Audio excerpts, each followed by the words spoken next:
Great is thy mercy, bonus and Great is thy mercy, boundless and free. now in my weakness taking thy favor. Now in my weakness taking thy favor. Lord, I'm coming closer today. Lord, I am coming closer to Blessed Redeemer, wonderful Savior. Blessed Redeemer, wonderful Savior. Fountain of wisdom, ancient of days. Fountain of wisdom, Oh, for the faithful and of all ages.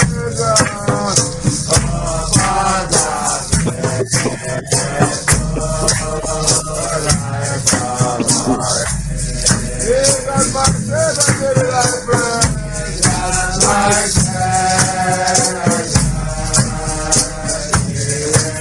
Blessed Redeemer, the one, my refuge.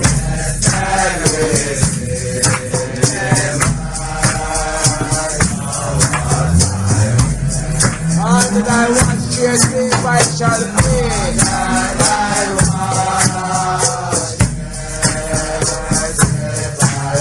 Lastly, adoring, joyfully trusting.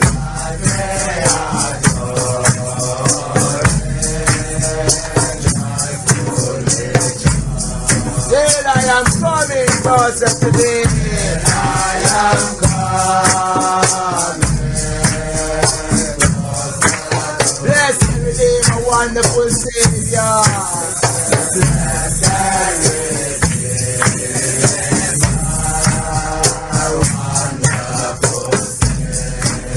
Fountain of wisdom, ancient of days.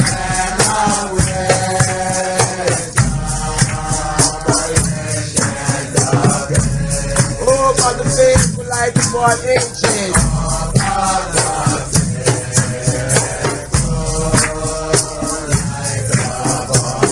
Jesus, my Savior, need thy praise.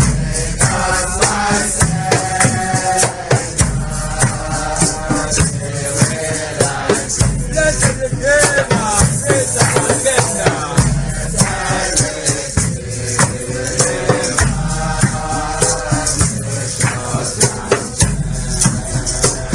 No one forever dwell down.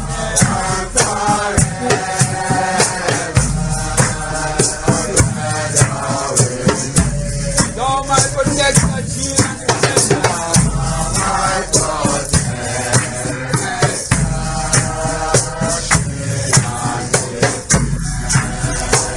Draw me and keep me close to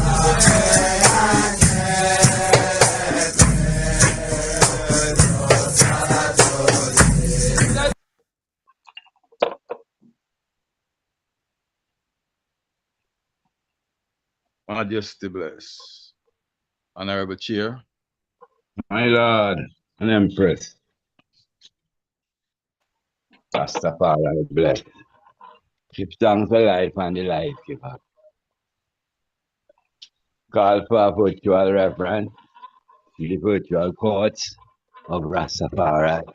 Reverence, reverence, reverence, four wings. Fully Emmanuelite, last year, Jah. Heaven, the of God, and the full and sure forth his handiwork.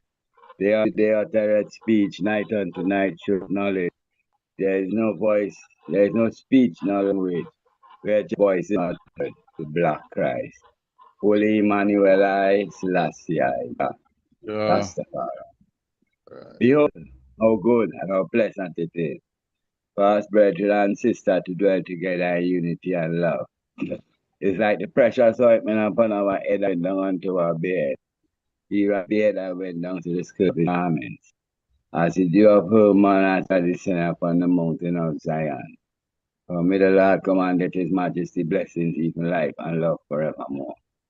So hail our God, Selassie, Jehovah God, Rastafari. Our Almighty God, Rastafari, great and terrible God, Rastafari is the Almighty God. Jah, who seated in Zion and reign the hearts of all flesh. O thou most high eternal Father, Jehovah Rastafari. Hear us and bless us, O Lord, keep and sanctify us all. And cause thy holy face to shine upon us, thy children, that we shall be saved and redeemed. O thou most high God, Jah, Rastafari. Thy blessing to us, the hungry be fed, naked, clothed, sick, nourished, age protected, and the infants cared for. Great God, Jehovah, Jah, Rastafari, my Lord and Empress, give thanks to the ABIC, Council of Elders, reasoning once again today, Sunday, first Sunday of the year 2026. Give thanks for the fellowship, give thanks for the love, give thanks for Rastafari, who beckon us all to this call. Holy Emmanuel I, Selassie, Jah, Rastafari. And at this moment, we are call on our beloved Mother Maisie, Queen Mother Maisie, to bless us with a chorus, Empress, Majesty.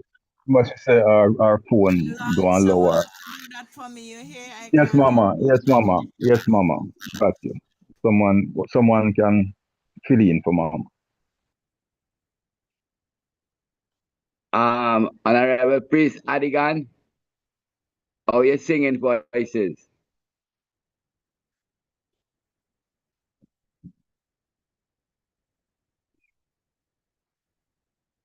Unmute your mic.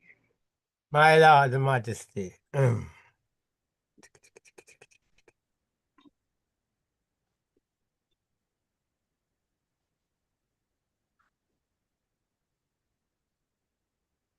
Are you able, my lad? If not, you Yeah. can call on it. Come, let us magnify the Lord. For your name is worthy to be praised. Hosanna, blessed be the name. Blessed be the name of the Lord Most High. I say, come, let us magnify the Lord. For your name is worthy to be praised. Hosanna, blessed be the name. Blessed be the name of the Lord, Bobo Most High. I say, come, let us magnify the Lord. For your name is worthy to be praised. Hosanna, blessed be the name. Blessed be the name of the Lord Most High, for I say, come, let us magnify the Lord.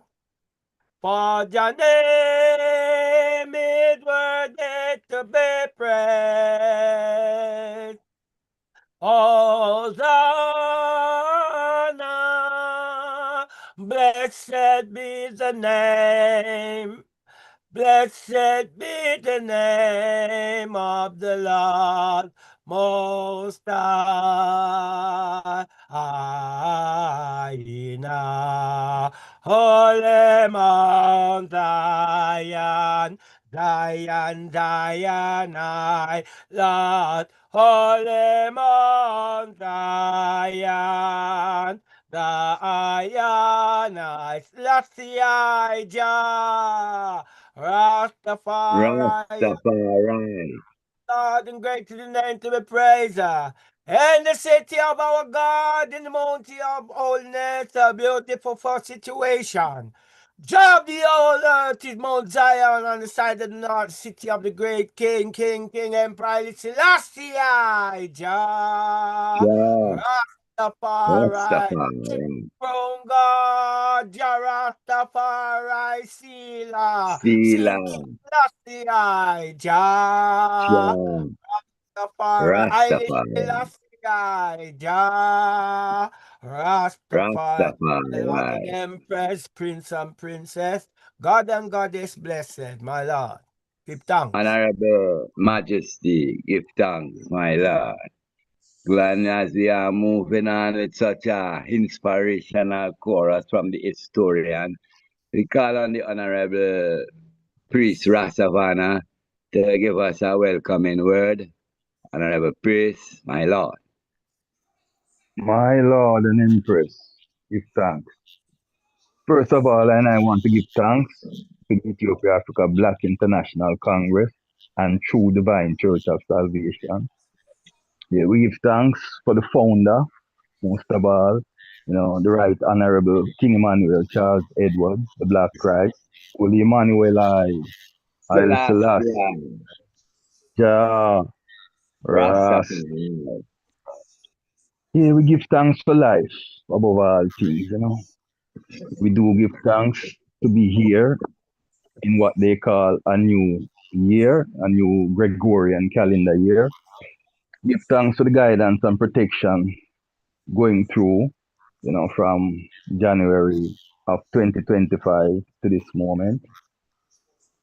We're looking forward for greater things in 2026 as it begins the second year of the decade of reparation. We are looking for the Council of Elders to continue to be a beacon of light and a standard of morality as we endeavor to rebuild our great Congress. Give thanks to each other, give thanks to all who take time out of them busy schedule to come and sit in and ground with I and I as we reason ourselves to a greater right, through the mercy and grace of the Most High. Holy Emmanuel I Selassie, Selassie. Yeah. Rastafari. Rastafari. For these Alright. few words, I do give thanks. Back to the chair.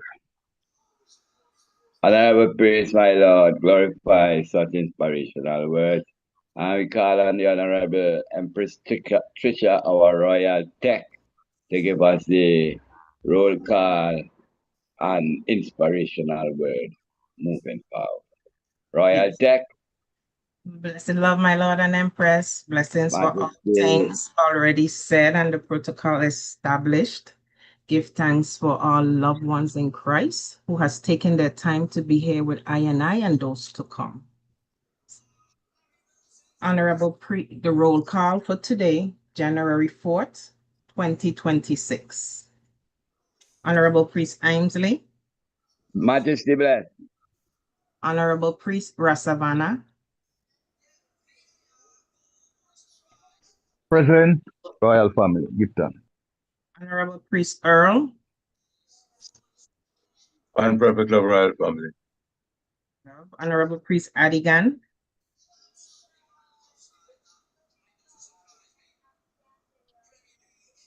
Honorable Priest Brown. Royal love, royal sons and daughters, present. Honorable Prophet Jabari. All I love family. Honorable Iras Levi.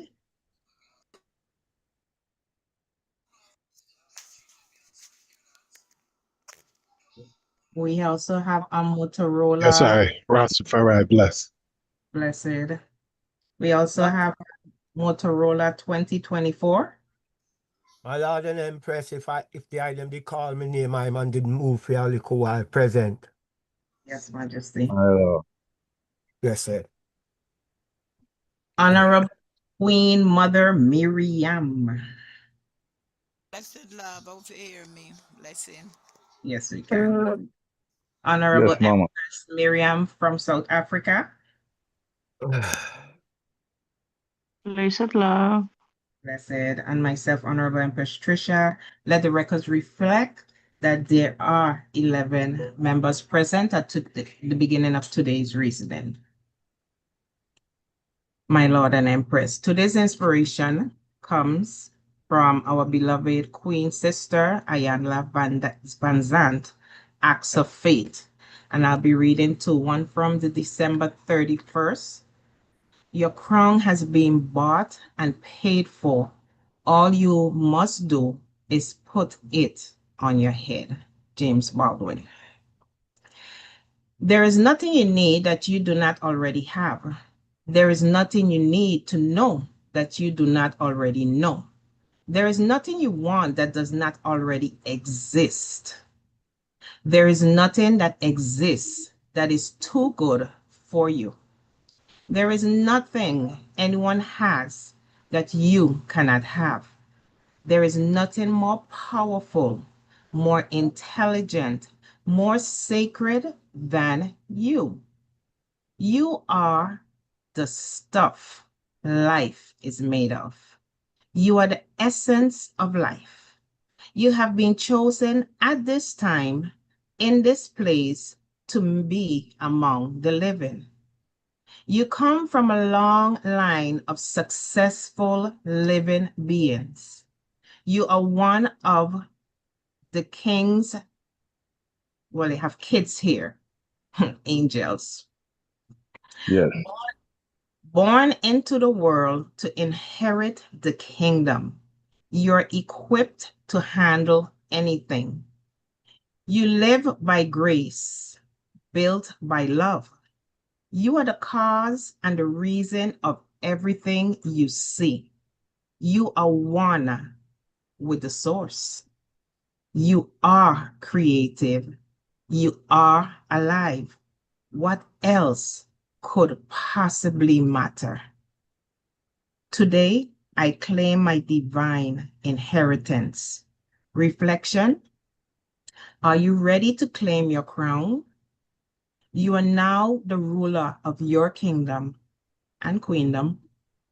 What 3 prosperity laws will you put into effect, my Lord and Empress?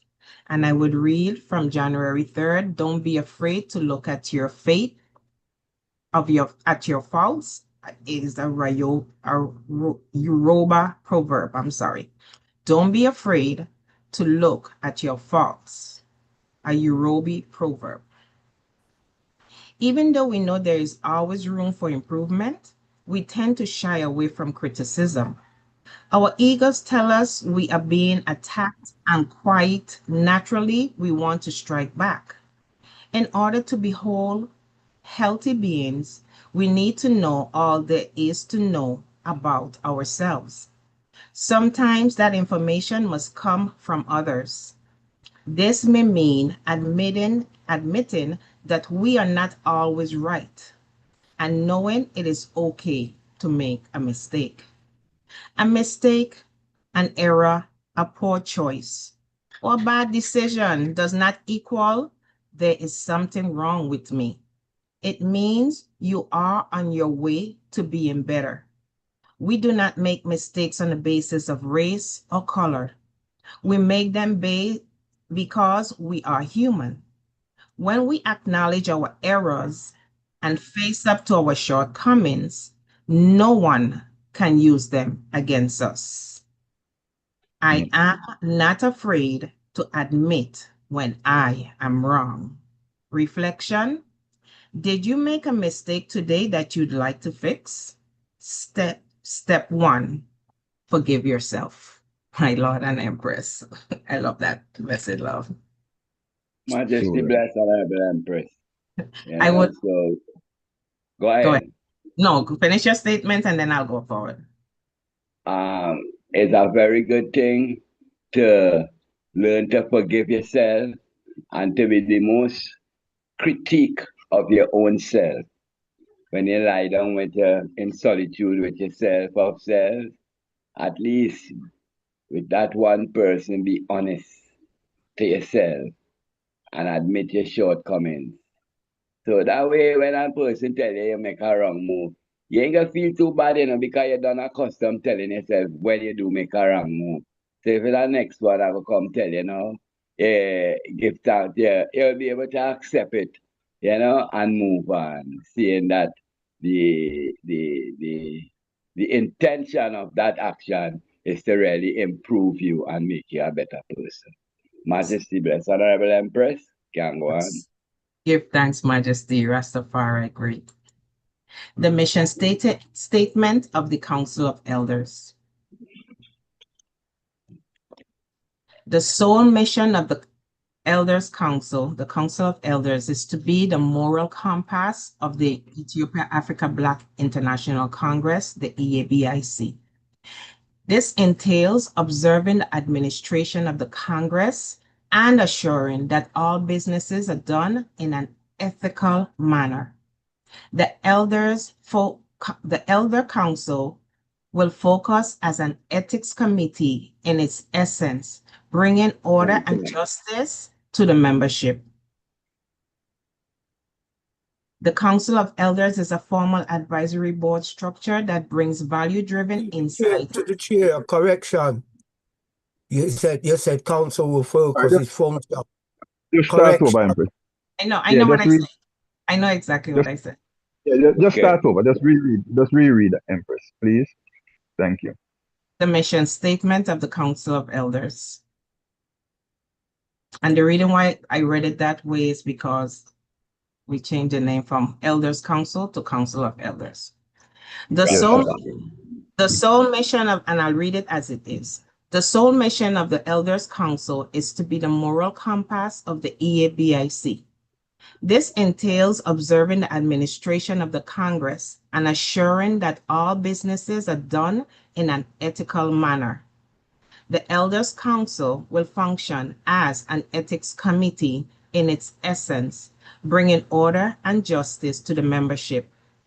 The Elders Council is a formal advisory board structure that brings value-driven insight and creative advice with strategic instructions and advocacy within approved guidelines for the membership. The order of business on the agenda is assessing the purpose and function of all existing groups within the Congress and making recommendations for improvement and or issuing mandates for the effects of immediate rectification to be evident to all members. The Code of Ethics. A code of ethics is a set of official standards of conduct that the members of a group are expected to uphold. It helps professionals and organizations to conduct business in a fair and honest manner and to align their behavior with socially acceptable norms. A code of ethics also refers to personal values or sense of right and wrong. It is important because it clearly lays out the rules of behavior and the grounds for forewarning. It also ensures that the aims and principles of the organization are being followed. Code of ethics to include 1, set of ethical guidelines and best practices to follow for honesty, integrity, and professionalism. 2, violating the code of ethics can result in sanctions up to and including dismissal or termination. And 3, the types of code of ethics include compliance, value, and professionalism. My Lord and Empress. Blessed. Back to the chair. Majesty bless, Honorable Royal Tech. Yes, we give thanks for your professionalism. And, today we are doing our review, a year review from some of the projects that we attempted and did throughout the year. Also, this is the third year. My lord? Honorable Chair, before we get to that point, I would just like to interject and put forward something to the floor. Go ahead. We spoke about Go ahead, we spoke about we spoke about what the principles of the code of ethics are. Now we need to express what are the code of ethics of the Council of Elders. As the I has always established, Honorable Chair, the code of ethics of the Council of Elders is that on this platform, everyone has a voice and shall be heard. That's one. Two, that we do not disrespect anyone on this platform. All voices and approaches must be kept within a controlled volume, not over speaking anyone and not disrespecting anyone. And the third and final one that I would establish at this point is that all members must be addressed within their title with their total, respect and honor that is due. Majesty, I can add or detract from what I have said. Back to the chair. My lord. And these things are important, even much more where it bring us to some better human beings, because we didn't meet one another by coincidence. It was by design. Jah choose us. Not that we are the only ones Jah choose, but He chooses. So You're breaking up, Priest.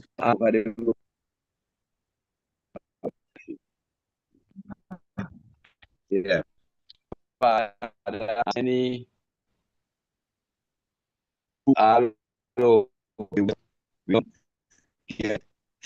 set figure we are the only one. Parts of it be fitting in. So after the Father was the other priest was he can be breaking up really Change your position, Honorable Chair. We're not hearing you. Change your position. Try and change your position a little. All right. Yeah.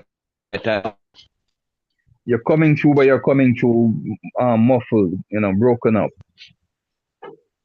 Yeah. A little better. All right. Well, it's an internet struggle right now. Yeah, all right. You're sounding all right now, my love. All right. So, if I put us together to build factors, building, because we are people who are going to be conversing with people of all kind of caliber, intelligent people, kind of caliber. So we are building our character that we can speak. This is why the priests say, we listen to everyone, even who we might disagree with or what. Will everyone have that perspective to declare the truth in themselves?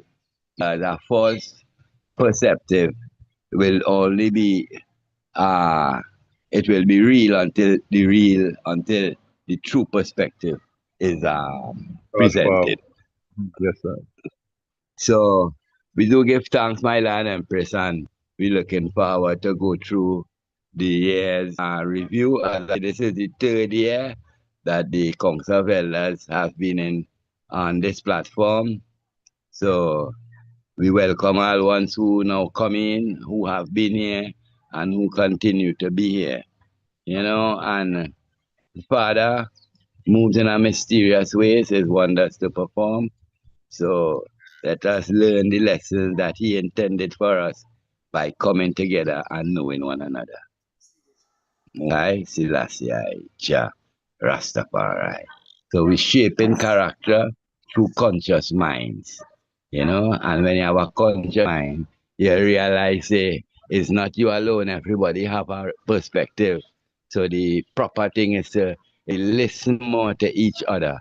I think a lot of issues will be avoided, because from we are true to one another and we listen to one another, we must get work it out. Most High Selassie I, Jah Rastafari. To the chair. So yes, Empress, go ahead. Okay, so the one thing that we did is we have put all of the flyers in the PowerPoint. So you'll just be discussing basically the flyer and the essence of what it was, Milo. Majesty. So this flyer is from 25, right? Yes, sir. January 25th. Yeah. Ethiopian Christmas celebration. So if the idea remember, first year this time, 25 January 25, we did have the Ethiopian Christmas celebration.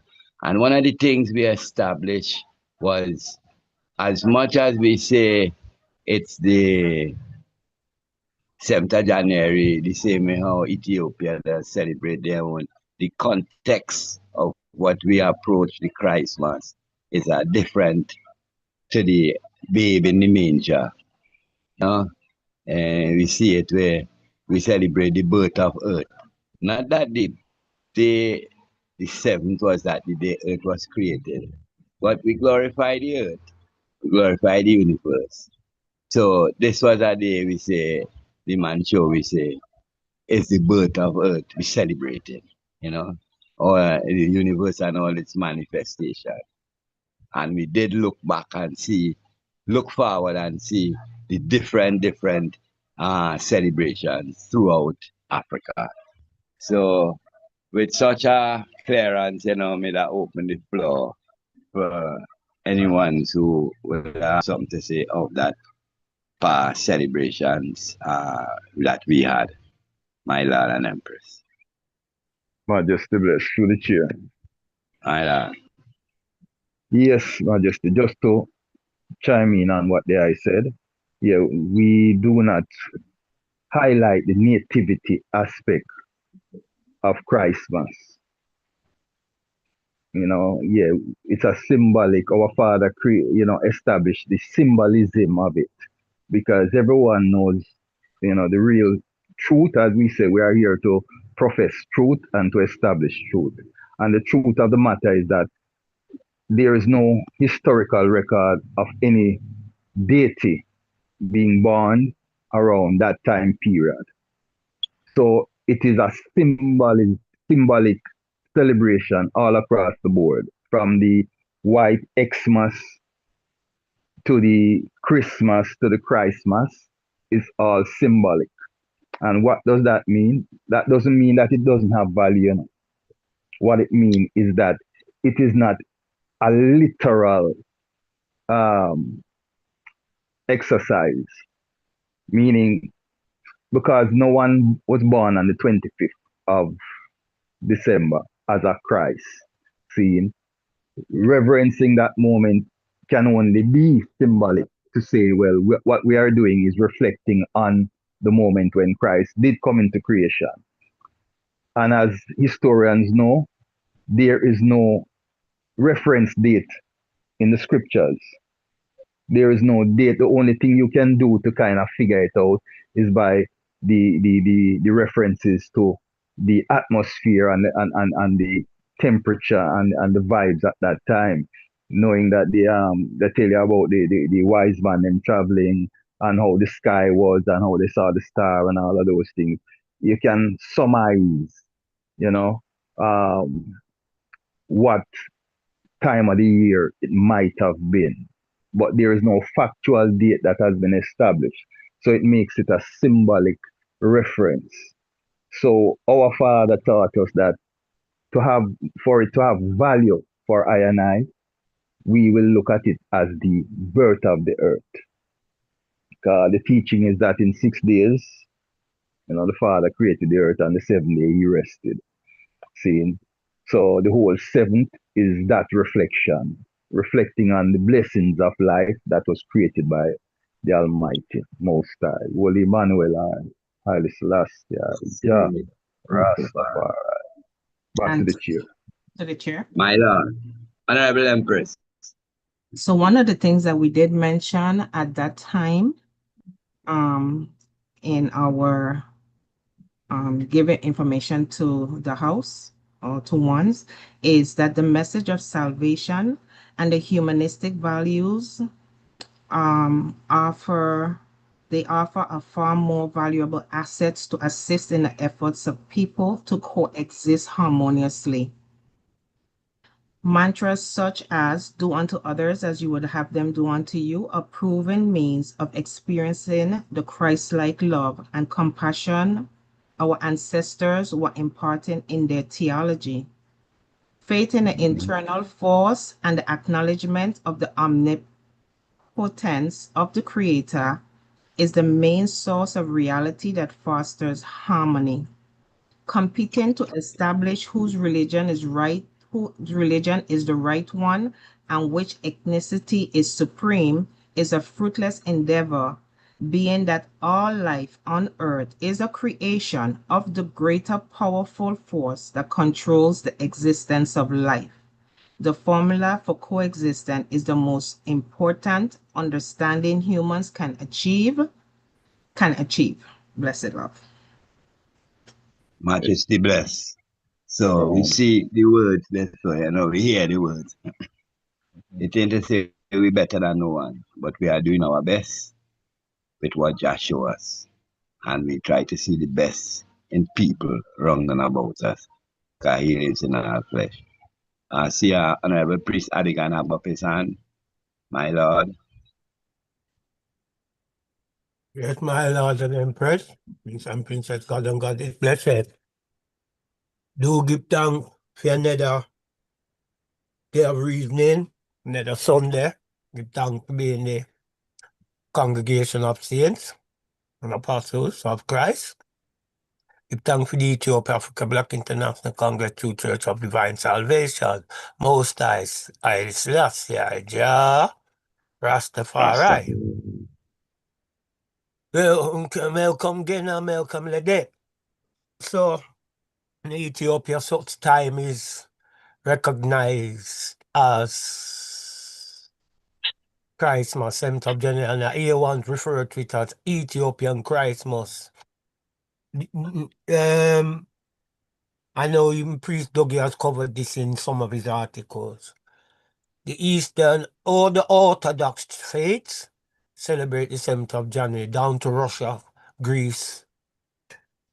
The Roman Catholics, right, who was really the Italian Orthodox Church but turned to Roman Catholicism, celebrate 7th of January. So when one uses the term Ethiopian Christmas, it gives the impression like the 7th of January is only celebrated by Ethiopians or people who observe Ethiopian tradition, but it is a celebration that is seen throughout the Orthodox faith and both the East Entorial churches and the Western Entorial churches. You understand? So it's not unique to just Ethiopia. The 7th of January is kept by the Armenians. The Armenians first celebrated Christmas on the 6th of January, right? The Armenian church celebrated on the 6th of January, and where the rest adopted the 7th of January and Ethiopia. And then when we look at it again, we have the calendar, because we would speak of Gregory. The 7th of January goes into the Julian calendar for the Christmas. That's the difference. The two calendars rule in the world, Gregory, and we, even in Ethiopia, even if them start the new year at Maskaram, which is September, it's still, when you translate the Gregory and the Julian months, you understand, we don't have no African, no authentic, never been put out like that. With everyone talk about Netta Meta and Dogon and all of these great African entities and retentions.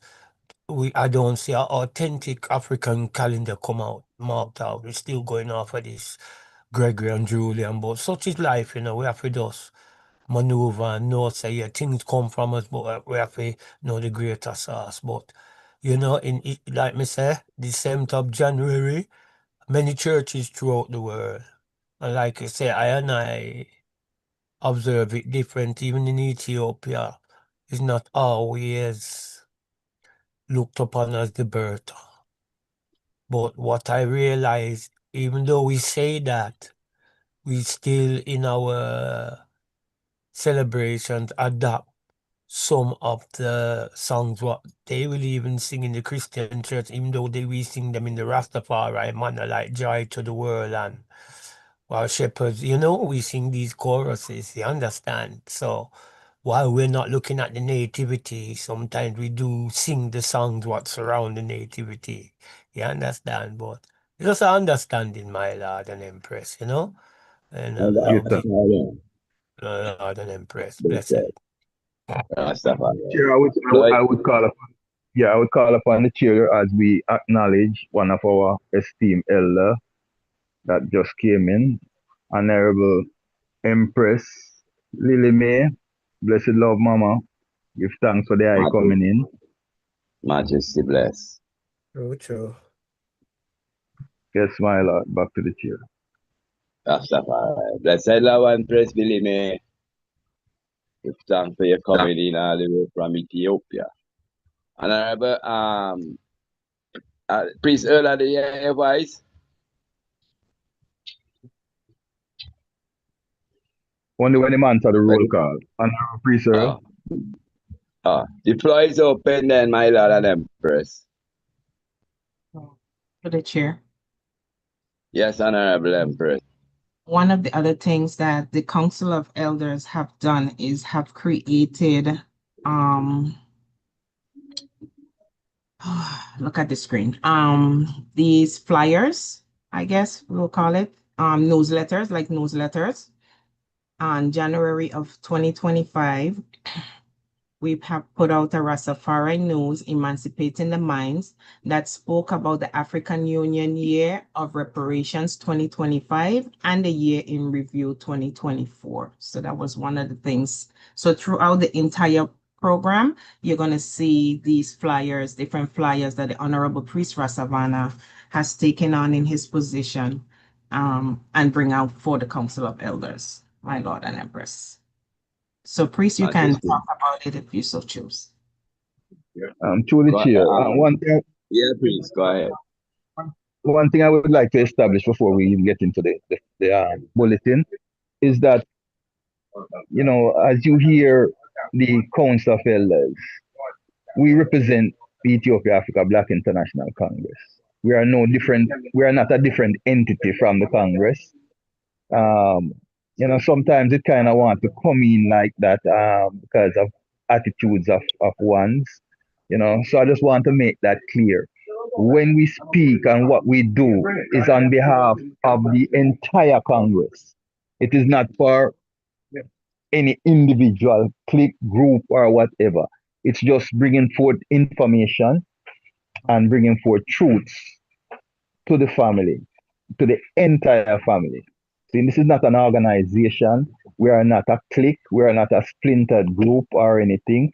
We are just senior members who see the justice of what is required, and we have stepped to the plate to try and facilitate it, which is knowledge, because we are in an information age and many things are happening very fast. Now back to the reason for the bulletins. That's why the bulletins are there, to bring information to the family, you know, that all of us might be scoping it at the same time. Not saying ones don't know what is going on per se, but you see, when we put out a bulletin where everyone gets it and can read it, it puts all of us in that frame of mind within that same time period, and that builds an energy and it gives us a focus wherein we can come up now with ideas, you know, or questions, you know, or statements pertaining to what the subject matter is. So in sum total, it's about generating thought, like the Honorable Chair established in the beginning, we are creating character through consciousness. And consciousness come through understanding. Understanding come through knowledge. So that's the whole purpose of the bulletin, to align our minds, in one focus for that moment. So this one as one of the first during that time period is highlighting the fact that last year was declared the year of reparations by the African Union and diaspora. It has now been extended to a decade of reparations in which we will seek to get redress within the next 9 years to fulfill the decade. And we see it happening very fast. See, it also announced what was happening within the UN, United Nations, within their decade of acknowledging people of African descent. So it's informative, and that's one of the reasons why we are here, to bring information to the family that is pertinent to our development. To the chair, my lord. Majesty. Well, the print is small, circular. All right. Yeah, okay. So here you give a paraphrase of the past thing. All right. Majesty bless. So this flyer was one of the first priest reasonings, if not the first priest reasoning actually, for the 2025 January 12th, the House of Priest Reasoning in Love and Unity. The topic of discussion at that time was the year of reparations. What is the Rastafari position? Reviewing the 10-point agenda, altar management, and mannerisms of a priest. And what are the acceptable ways of a priest acquiring domestic funds? Question. And is the Queen's a divine spirit worthy of reverence? Is hailing Queen Omega acceptable? And who is God and Almighty God? Back to the chair. Rastafari. Yes, so the consensus from that reason was yes, we do have a clearance here of the Honorable Empress. We say nothing beats an idea whose time has arrived. In the earlies, we never used to hail the Empress. But we see how as time go along and the journey the Master has put us on, that we have started now healing up the divine feminine energy of the earth. And it's just so is natural Empress Meme, Queen Omega, Selassie I, Jah, Rastafari. It's an expression that some of us still hasn't accepted, but we know with time to come, we will all accept it because Joshua is a man and woman kingdom. Yeah, because we're not really seeing it with the rib story, say Jah create man and woman. Period. Most High Selassie Rastafari. So, floor is open again, my Lord Empress. My Lord and Empress. My Lord. Blessed Lord, whatever, priest Nappy. My Lord, give thanks for the family, once more. Sitting and counseling together, we give thanks for the reasoning always, Right enlighten us, What this platform has done, is that it there's a lot of questions that usually was in people's or I members' mind that some of the time man afraid to speak certain things out of the norm. So this platform that sets if them thought they come in your head, man, you can't put it together, man. No man not prejudge no man that way there. Because sometimes when a man say a lot of things, whip one up there, I think the same way there too, but everyone just kind of keep silent. So we give thanks for this platform, that's it. Where one can, brainstorm, as we would have said. So we get come to a more right, I remember when the question was asked to His Majesty, which day is Christmas and wait, because some people celebrate it the 7th, some celebrate it the 25th. And him said, look, man, don't get too caught up on the day. focus on the Christ and the works where him do.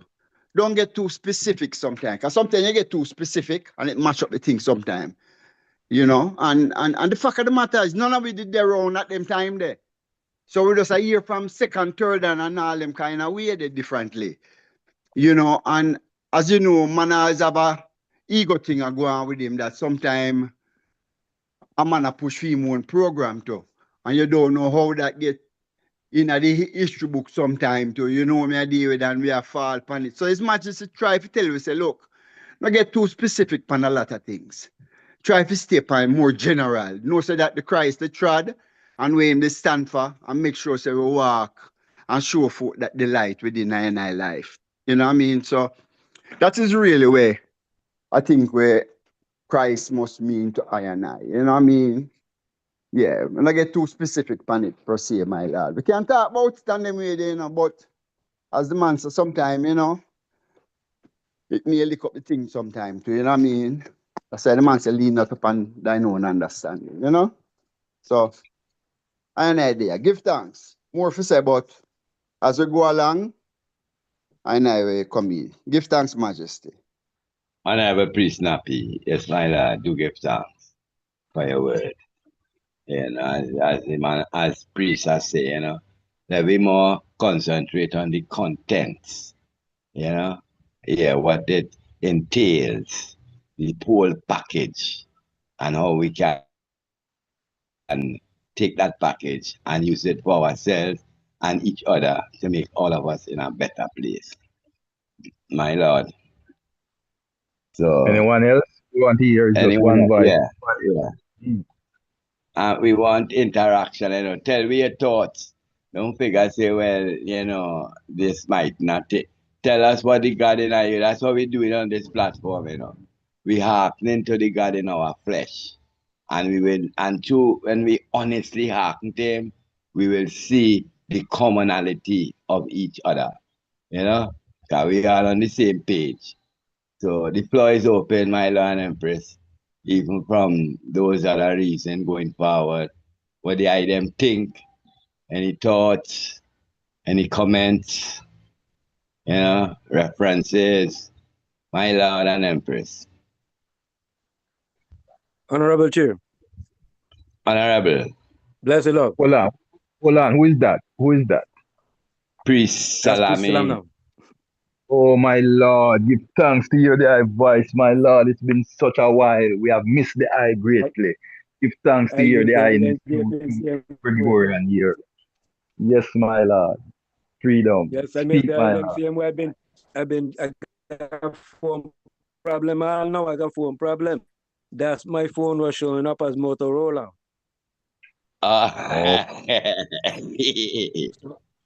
Yeah, we've been inquiring, you know, of the eye. And I I have was trying to Empress get into so many times.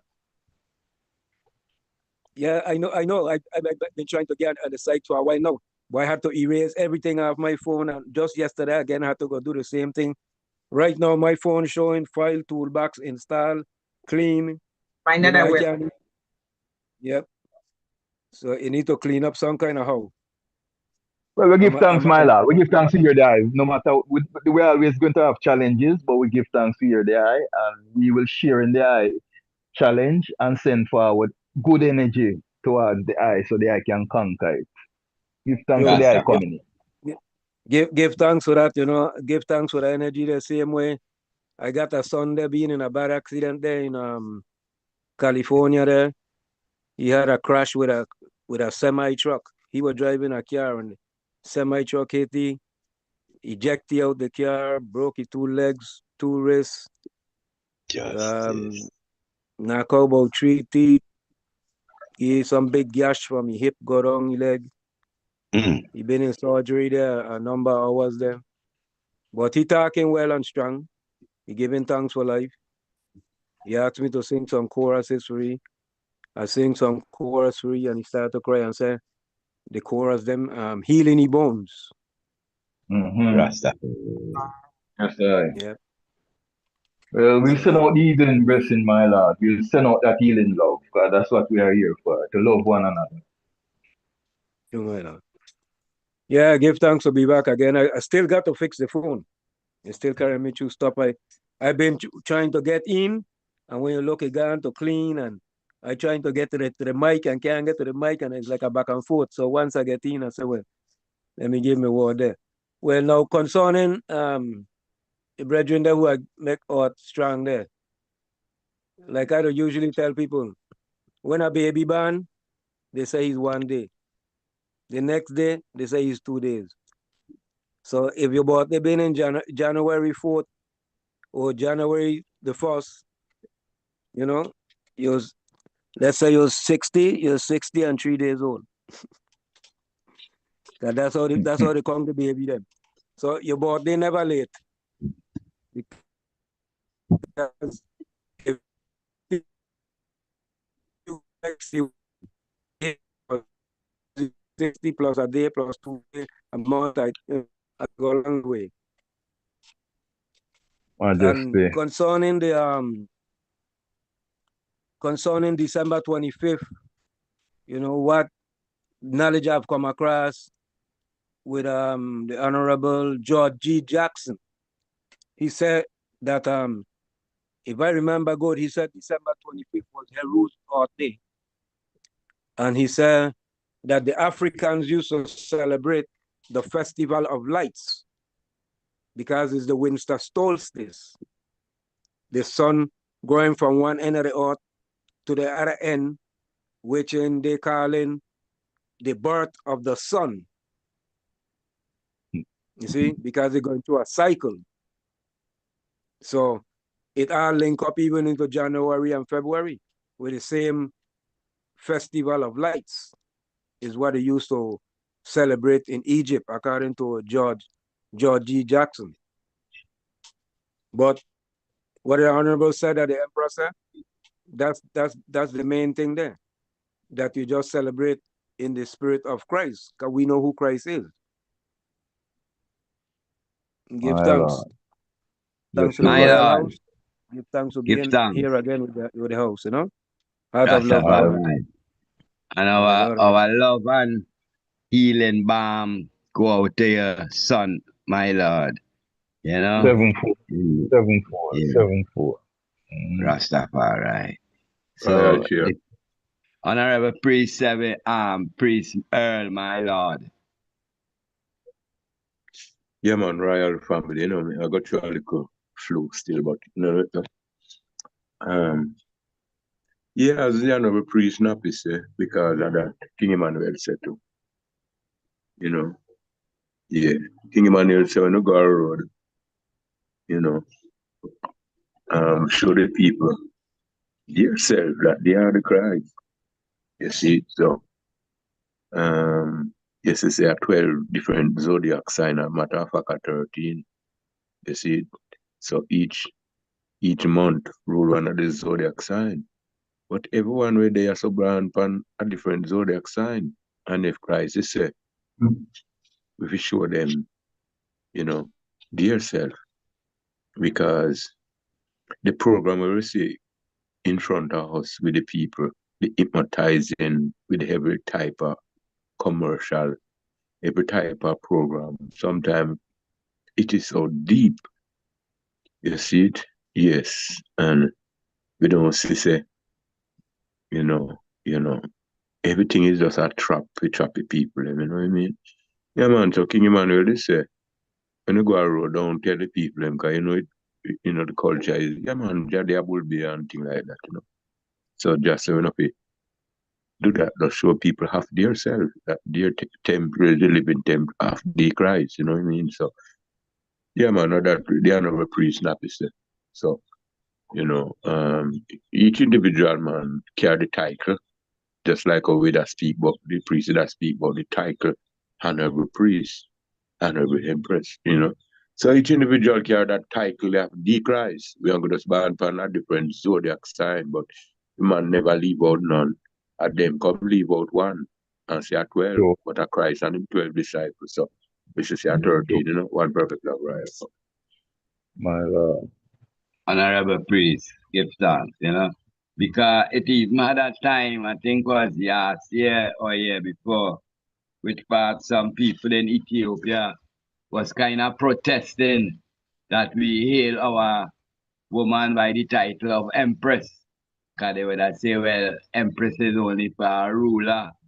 But we come now to show, as you never priest said, that God in our flesh, that royalty of just being, where our Empress is honored, is entitled to be addressed them kind of royal ways, So it's a world of Christ and, a world of emperor and empresses, So we give thanks for that clearance, my lord.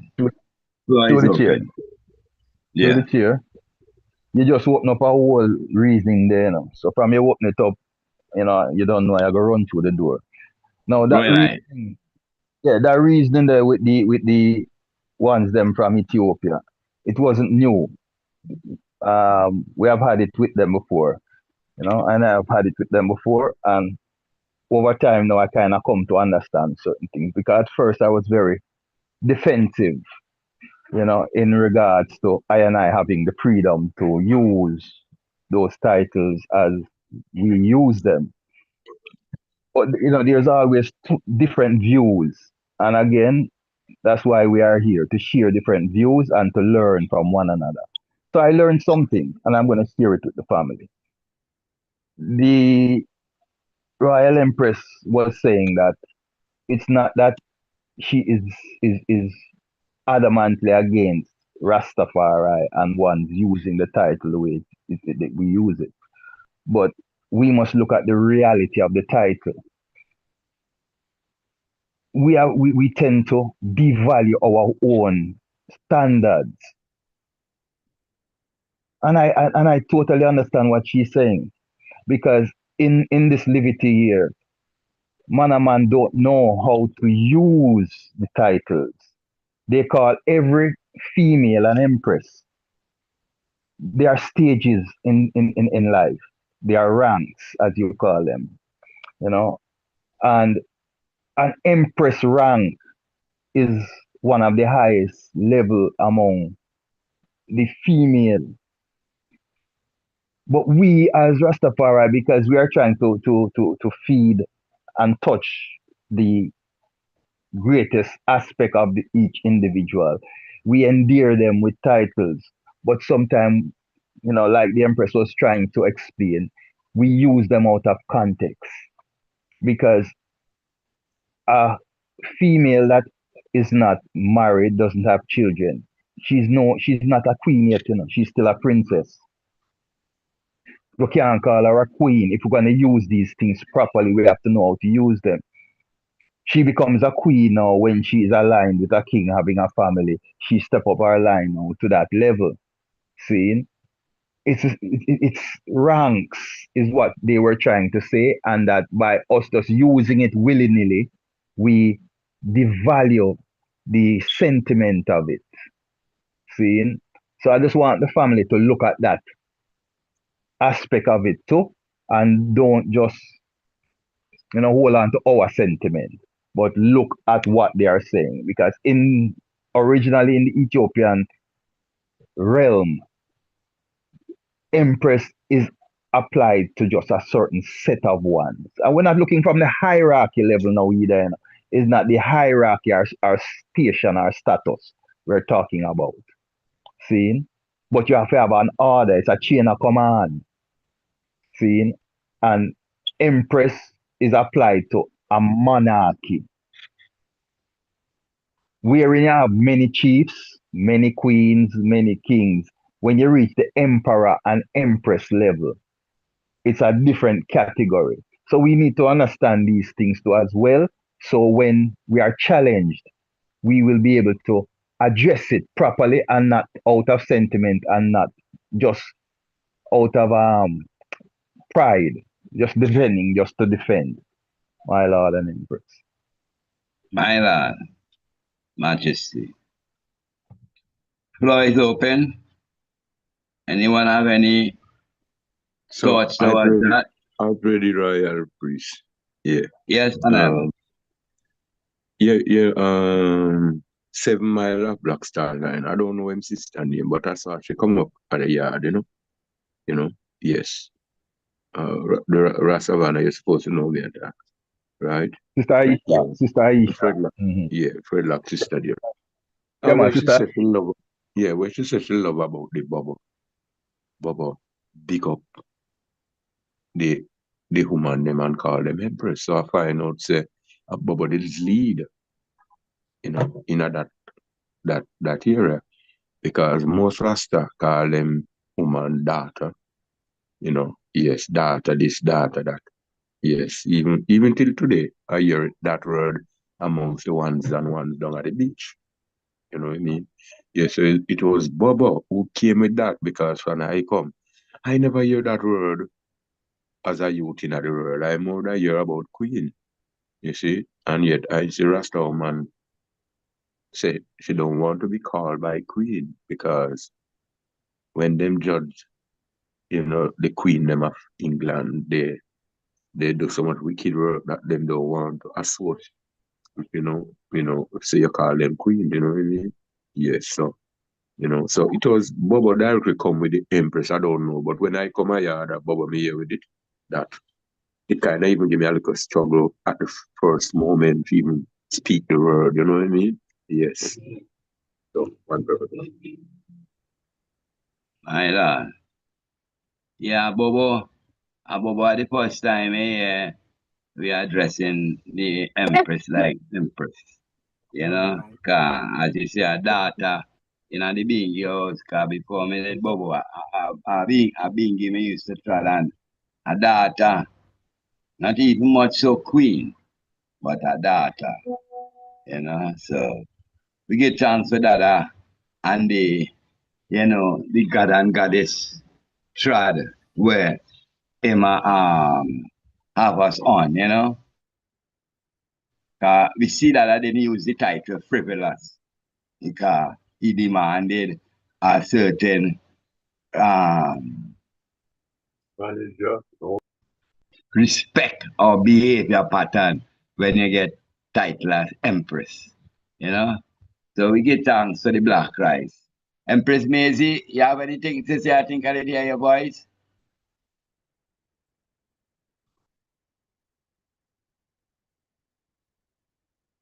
All right, I guess so. So any thoughts on that reasoning there? Floor is open. Nice discussion. Okay, go ahead. Go ahead, Royal Empress. Greetings, everyone. Empress Akim. Yes, Elder, blessed love.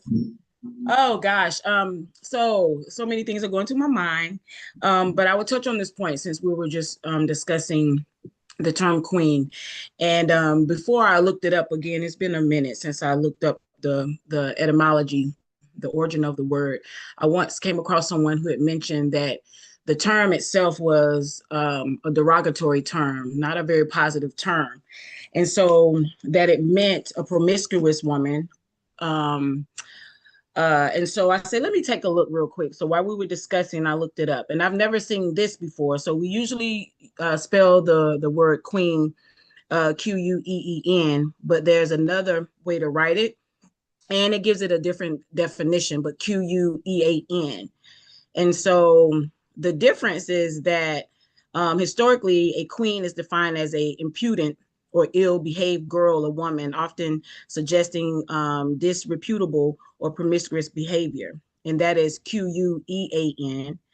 And then, of course, the term that we most often use, Queen, is the female ruler of an independent state, especially one who inherits the position by right of birth. Additionally, a queen can refer to the wife of a reigning king or a woman who excels in a specific domain or event.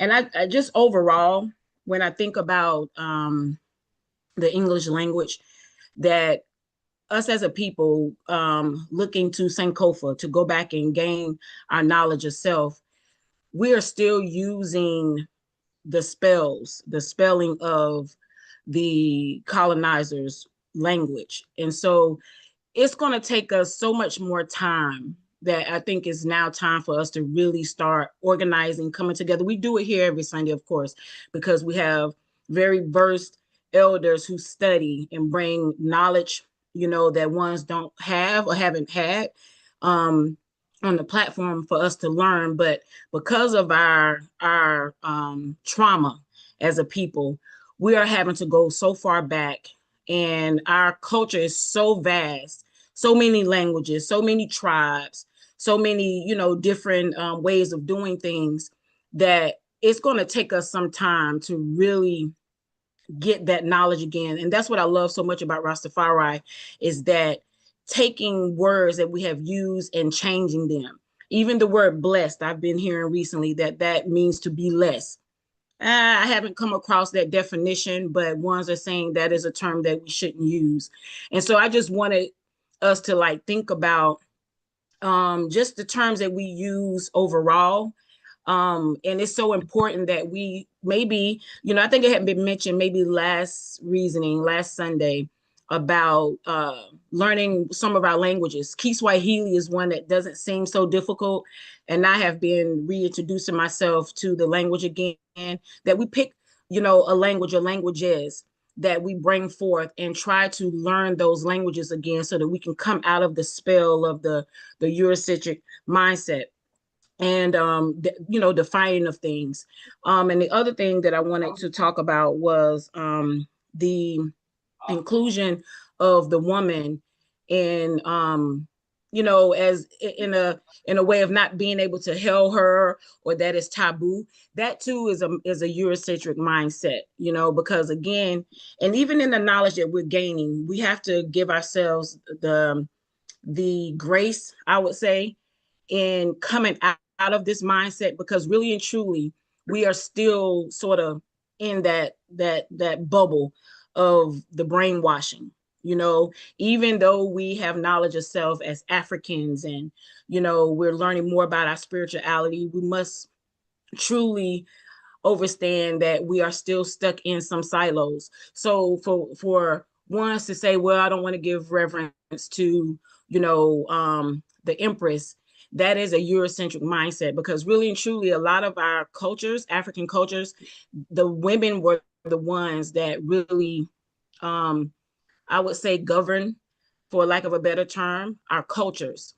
You know, the Council of Elders included both masculine and feminine, but the woman was really held, and not in a more superior way, but the woman has a natural ability to be intuitive, and you know, it's just different, you know, energies that come from the woman. She was well respected. So I think, you know, we have to challenge ourselves too. If we don't respect the woman, we all come from a woman, right? And so to downplay her power would almost diminish that divinity, you know, which I think is a European, you know, European mindset. And so we have to challenge ourselves with that, because again, the Bible that we still read, you know, even though we have to dissect it and separate the falsehood from what's true, it clearly stands on that the woman was, you know, the one that sinned, the one that is less than, and, you know, those kind of things. So I just wanted to lift that up, you know, give thanks. My Lord and Empress, I pray thee today after to go on a mission where one of our beloved brethren is in the hospital and it's not looking too pretty. So, you know, I will have to leave at this time and, you know, go down there with a little healing balm, me and a portion of the Rasta man them from the old man, you know, Rastafari, right? So pray pardon me that I will have to leave, but I will preach Rastafari. You can carry it for me, please, and I glorify.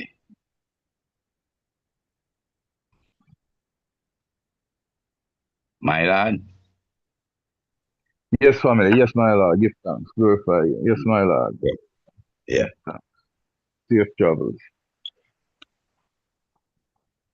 Yes, family, as we continue, the Royal Empress made 2 key points here.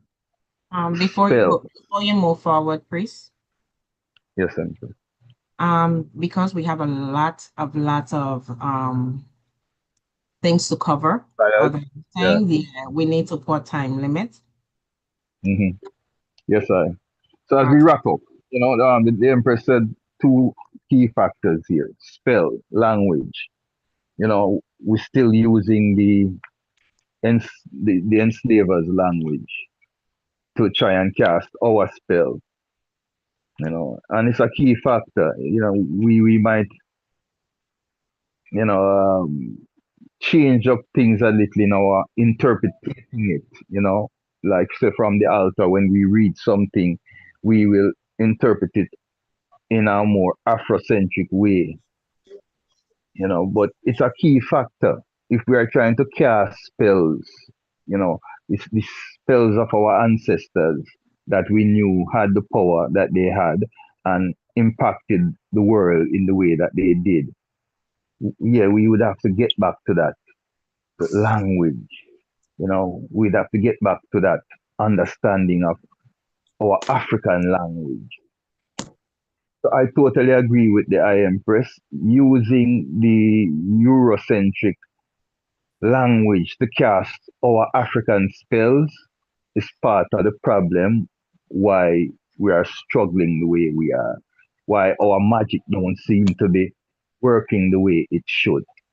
Yeah. And the other aspect of downplaying the woman, that was one of the things that I loved about Rastafari as a youth coming into it. So Rastafari is the first set of ones that I hear use the word queen and highlight their wives and their better halves. See, giving a certain level of respect and status to the woman. Now, I know it was a lot of, in a lot of ways, it was more symbolic again than practical. You know, we said it, but I don't think we lived it to what we were saying. That equality, see, which we saw the emperor establish in his coronation that everybody know, crowning the empress on the same day, breaking with thousands of years of tradition to fulfill that equality. But slowly but surely, we are getting there. You know, King Emmanuel come and himself put the empress them up front, and we can see the reality of it. We can see how it's working today because more and more empresses are stepping up and being counted, not just as mothers and wives, but as leaders in their own right. You know, when you look at Namibia, for instance, Namibia's parliament right now, the ruling party, the parliament, the ministers of government, it is 3/4 or 2/3 female. They have made history in the world. It is the first country, sovereign country, to have a parliament with more than half. And I don't want to miscount, but I think the stats is 2/3 of the members of parliament are women. And not only that, they hold some of the key offices that were usually male dominated globally. So we are seeing even that reality manifesting itself right now. That's why such a great thing is happening in Africa. It's not a one-dimensional change that is happening in Africa. It's a multi-dimensional level of change going on there. Seeing within shaking off the colonial master, but also elevating back the woman them to their rightful status among the village, the community, the nation. My Lord. To the chair. Honorable Priest. When you finish, sorry, pardon me, when you finish, my lord. No, my Honorable Priest, the floor recognizes there. Just keep it timely for me. As the Empress just warned me, so we have a whole heap of things to go through. But the floor is yours, my lord. I give thanks for life. And I don't know which country you say have the 2/3 parliament, but I think Nairobi had like 60% women in the parliament. That was a few years ago. I'm not talking about today. But I wanted to touch on Empress fast. Empress, I think we call the Empress because of Emperor Haile Selassie is the emperor. And through his divine majesty, we consider ourselves as Emperor Haile Selassie and consider our wives as Empress Menen. So that's why they give the name, but in the true sense of the meaning of the word, empress is a woman of a sovereign ruler of great power and great rank, especially in a ruling empire. Empress, the female equivalent, may indicate the emperor's wives. The empress is a person, and the empress grandmother is called Dowager, Empress Dowager or Dowager. That is what they call the empress wife. An empress is more An empress mother. than a queen, because they have the empress higher. I'm talking from the terms what I read. You consider our empress more hierarchy and a more hierarchical position than a queen. So our empress, how we say empress today, we can break it down to what the empress said, how words were still and spells and things to keep us spellbound and confused. And we use Ebonics to try to straighten that today, which might be wrong, but it might end up being the right way, because we say overstand sometimes instead of understanding and certain things with words. I wouldn't go any further than that with that. But concerning the birth of the earth now, I hear you be speaking about that, the birth of creation, the scientific approximate time of the earth's birth is 4.54 billion years old. And it was a swirl, and I could go into details how it came from the solar nubia and some formation from the sun and the particles and the chemical came together in assertion and forming a planet, and which was molten and then cooled, and after the crust and the atmosphere, it became ocean. And that scientific part I could go there. All right. And I was talking out here, we talk about character. We have to know what is character. Character is a mental and moral quality distinguishing an individual. A person novel play, like in a film. An actor's compassionate identification is his character. So it's a distinctive nature of something and the quality of being an individual, interesting and in an interesting and unusual way. The strength of the character is the originality of a person's nature, he or she or their character, as well as their beauty. A person's reputation forms from their character. A character is the representation of one's ways and the surroundings and the speeches and the symbols that the individual possesses. My Lord and Empress. Give thanks for the Black Dictionary, the Black Encyclopedia. My Lord. Yes, Empress, as we go down the line, following the suggestion, on the screen, I can go read ahead. it. Yes, in January, we're still in January 26, 2025, there was a general meeting and the topic of discussion was discussing the posthumous pardon of the philosopher, entrepreneur, and martyr. What does it mean to Rastafari and the Black people? The reason for that was that the then president, Joseph Biden, gave the Honorable Marcus Mosiah Garvey a full and unconditional posthumous pardon on January 21st. No, I'm sorry, on January 19th, 2025. Yes, sir. Yes. So as history records, the Honorable Prophet Marcus Mosiah Garvey got a posthumous pardon by the outgoing President of the United States in January of 2025. Correct. Moving on. One of the other things that we did in that particular meeting, reasoning, was you must self-educate in order to self-liberate.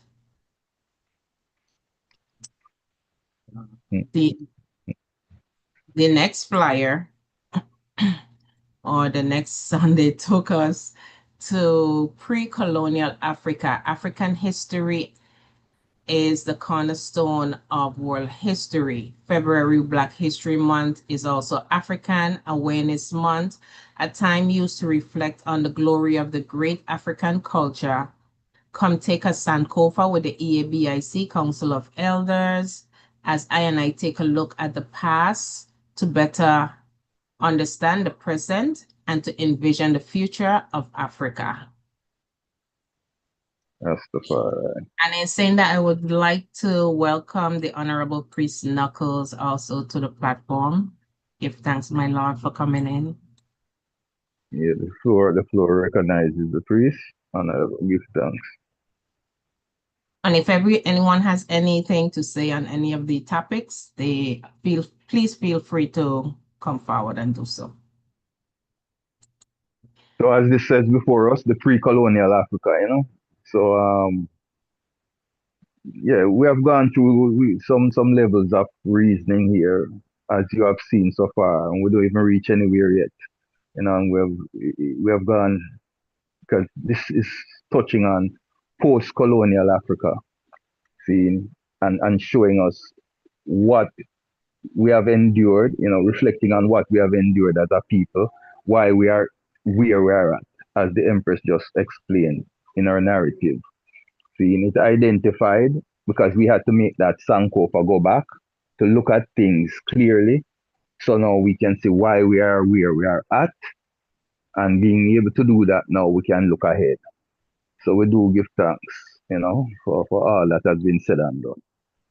Moving along, Empress, give thanks.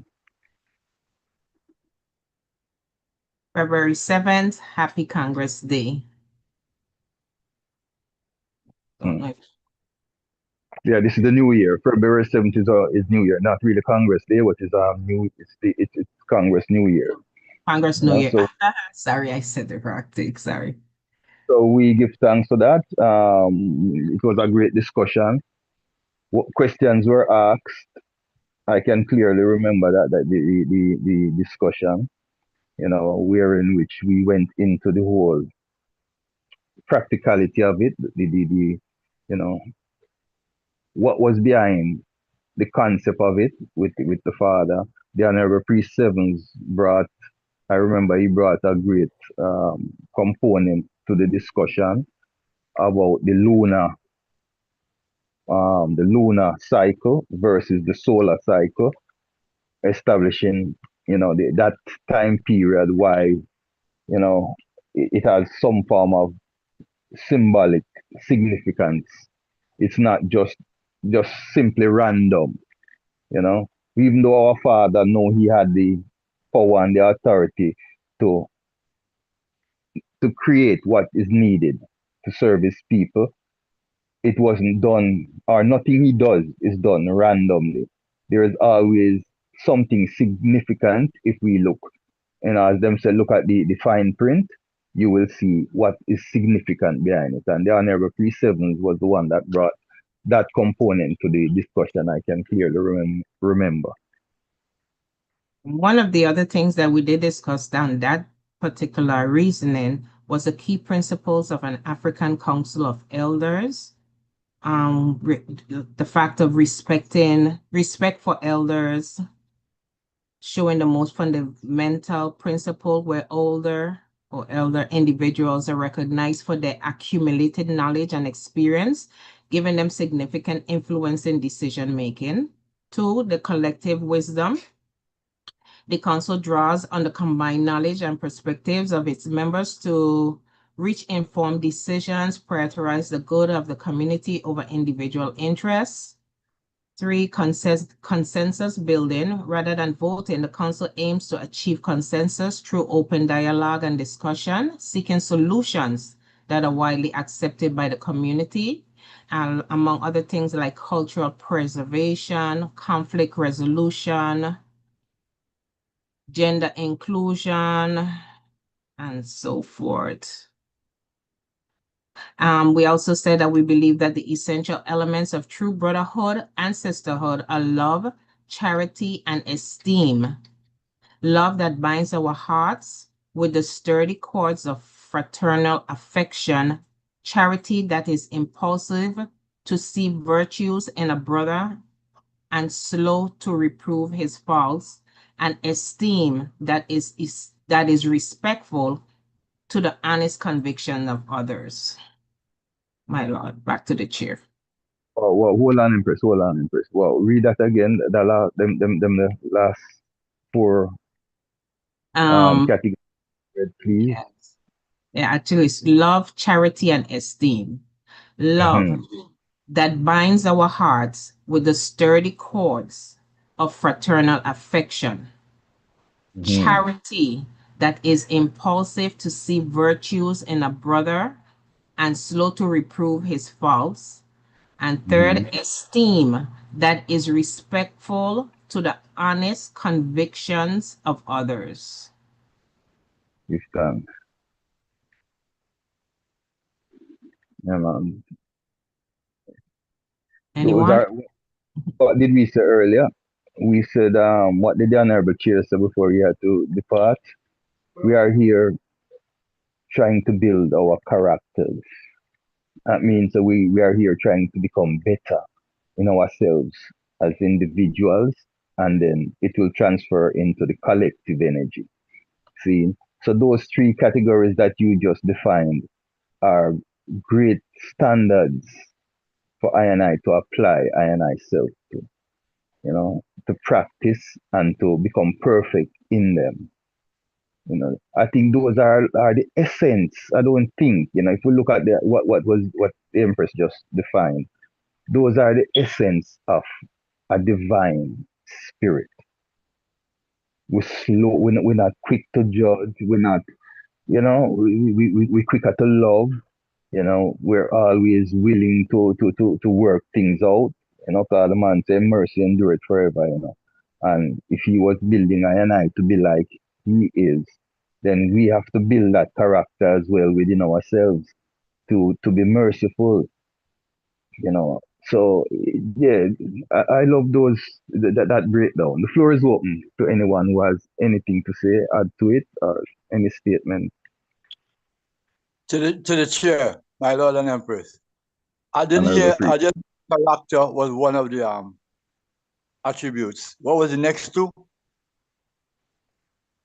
The Empress would have to repeat. Right on, Empress Trisha, could you please? What was the three? It's love, yeah. Charity, and esteem. Thank you very much. Yes, love that binds the heart. Charity that is impulsive to see good virtues in your brothers. Virtues. And esteem is respectful to the honest conviction of others. Thank you kindly, Honorable. In layman terms, you big up your brother and sister. You know, basically showing accountability, attitude, boldness, compassion, determination, greatness, kindness, you know, all the good things in yourself and in others. Self-control, sincerity. Floor is open, family.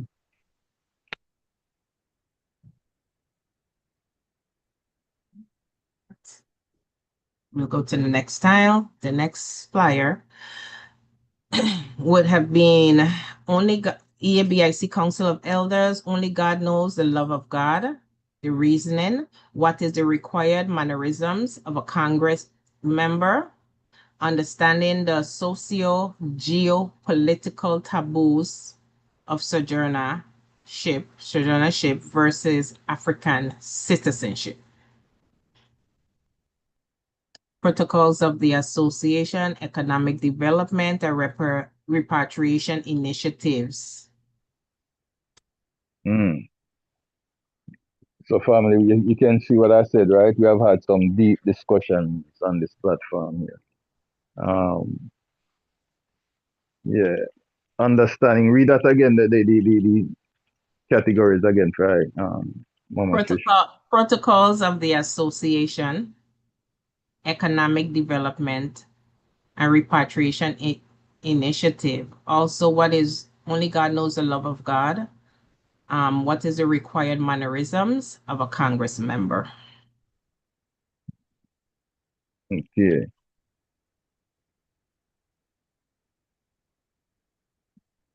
I think on that one, we spoke a lot about the decline of traditional cultures due to the widespread influence of Western culture.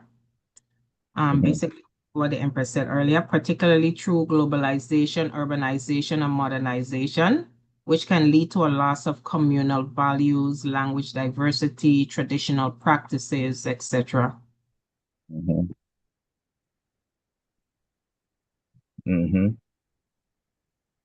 In African cultures, the brotherhood signifies a deep sense of shared community, responsibility, and solidarity among individuals, often extending beyond biological family ties to encompass the entire village or tribe, where everyone is considered brother or sister, and is expected to support one another through thick and thin.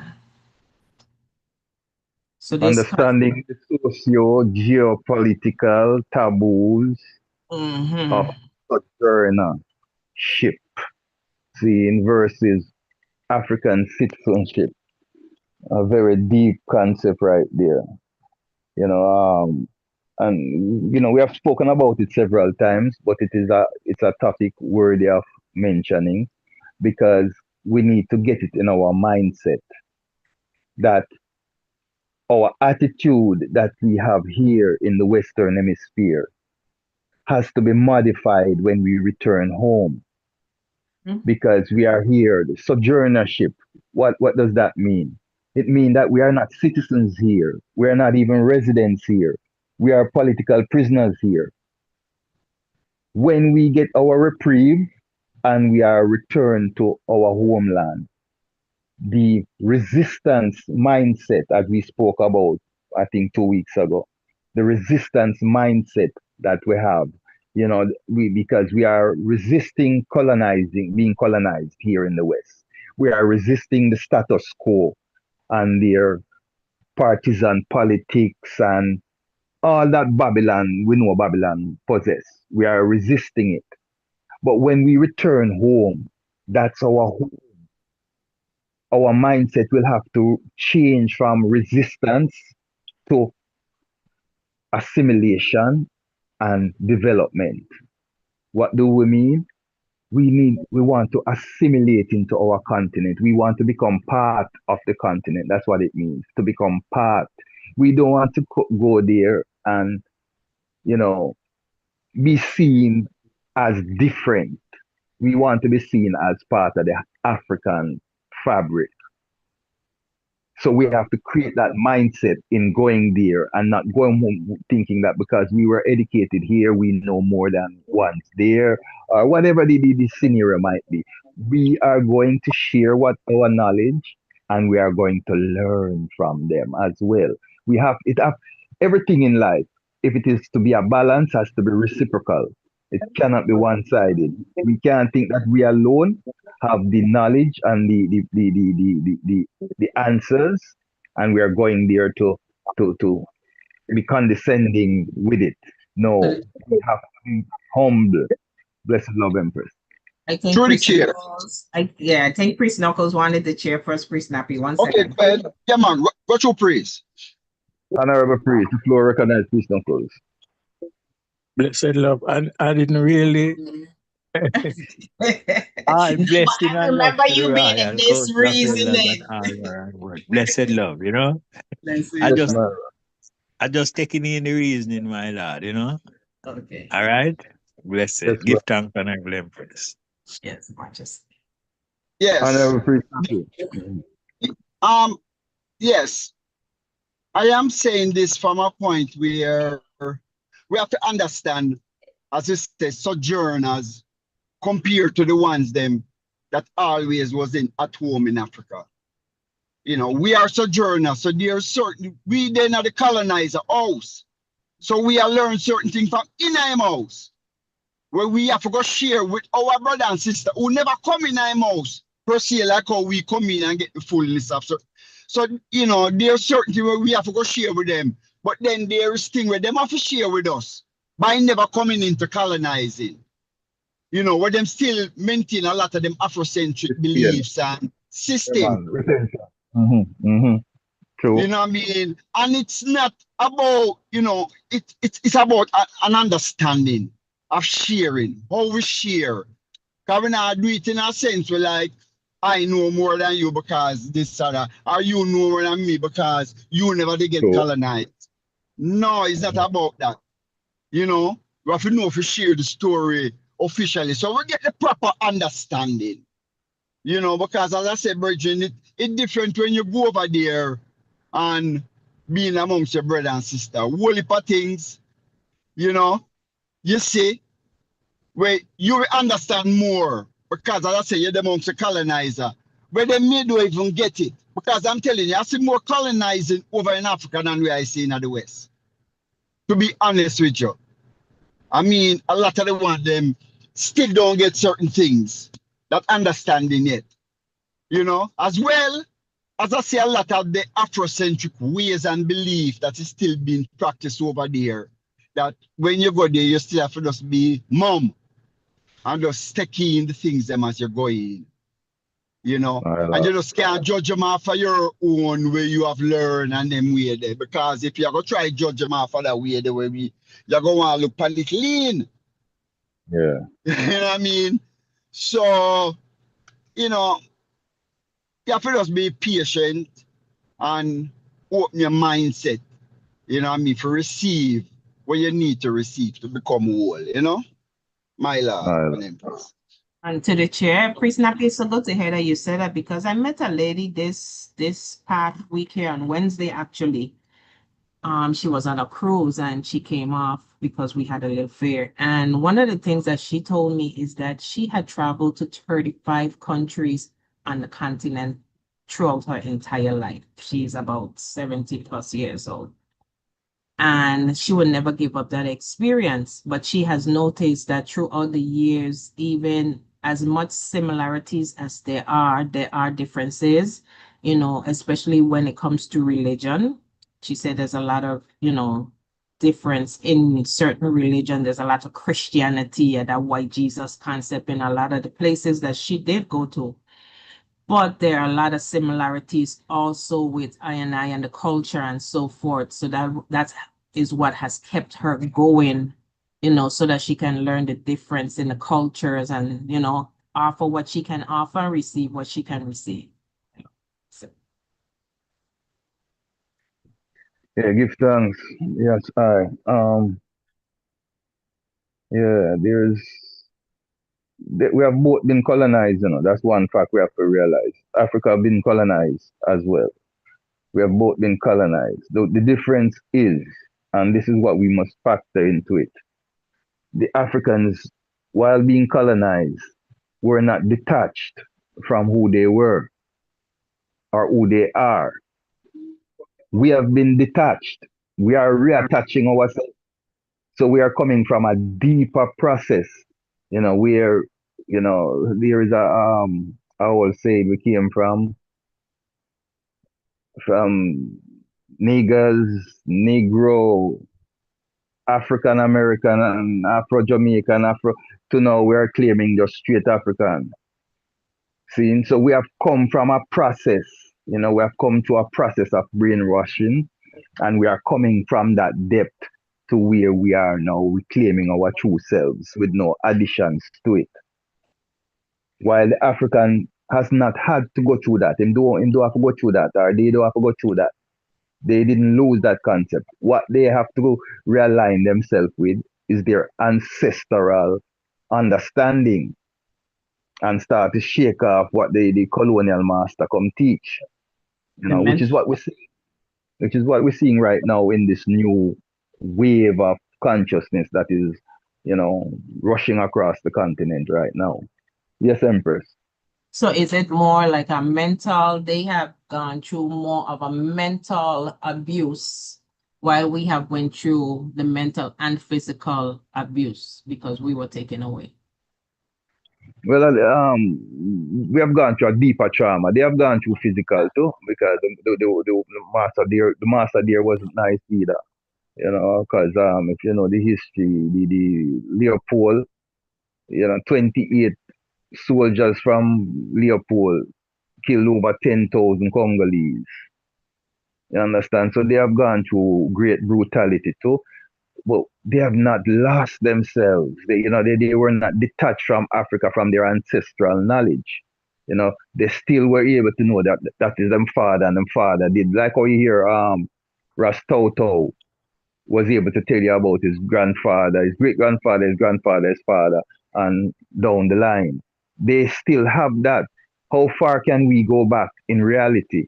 We have to use something what them call ancestral.com and all these things to try find our ancestral lineage. We can't go too far back. We lost that.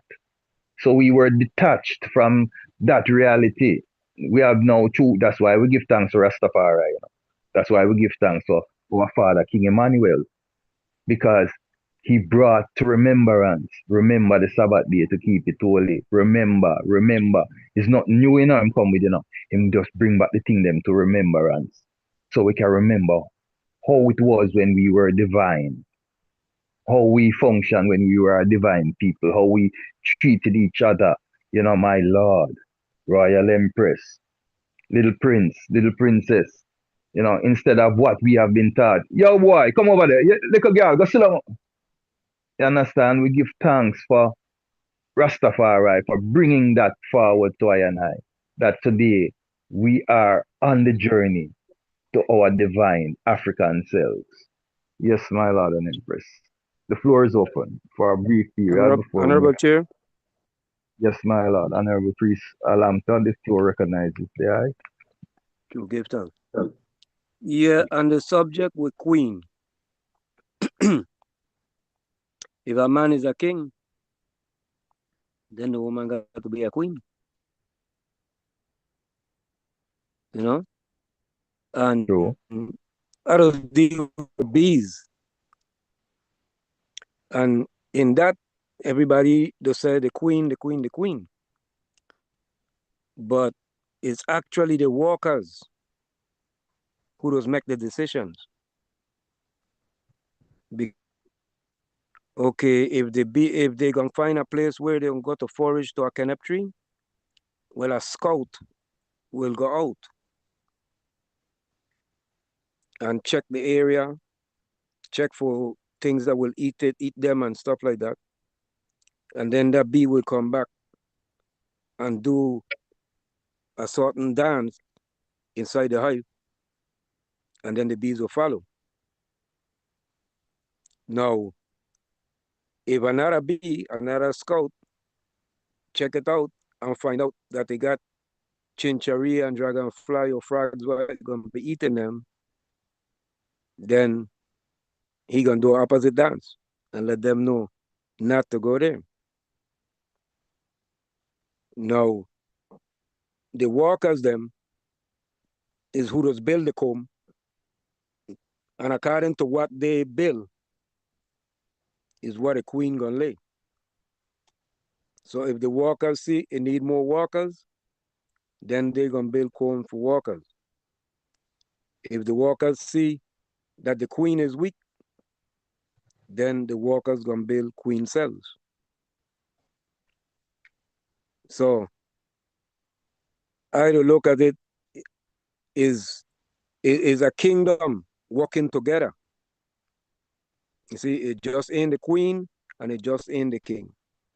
Because the emperor was fighting a war, but he needed the people who were surrounding him.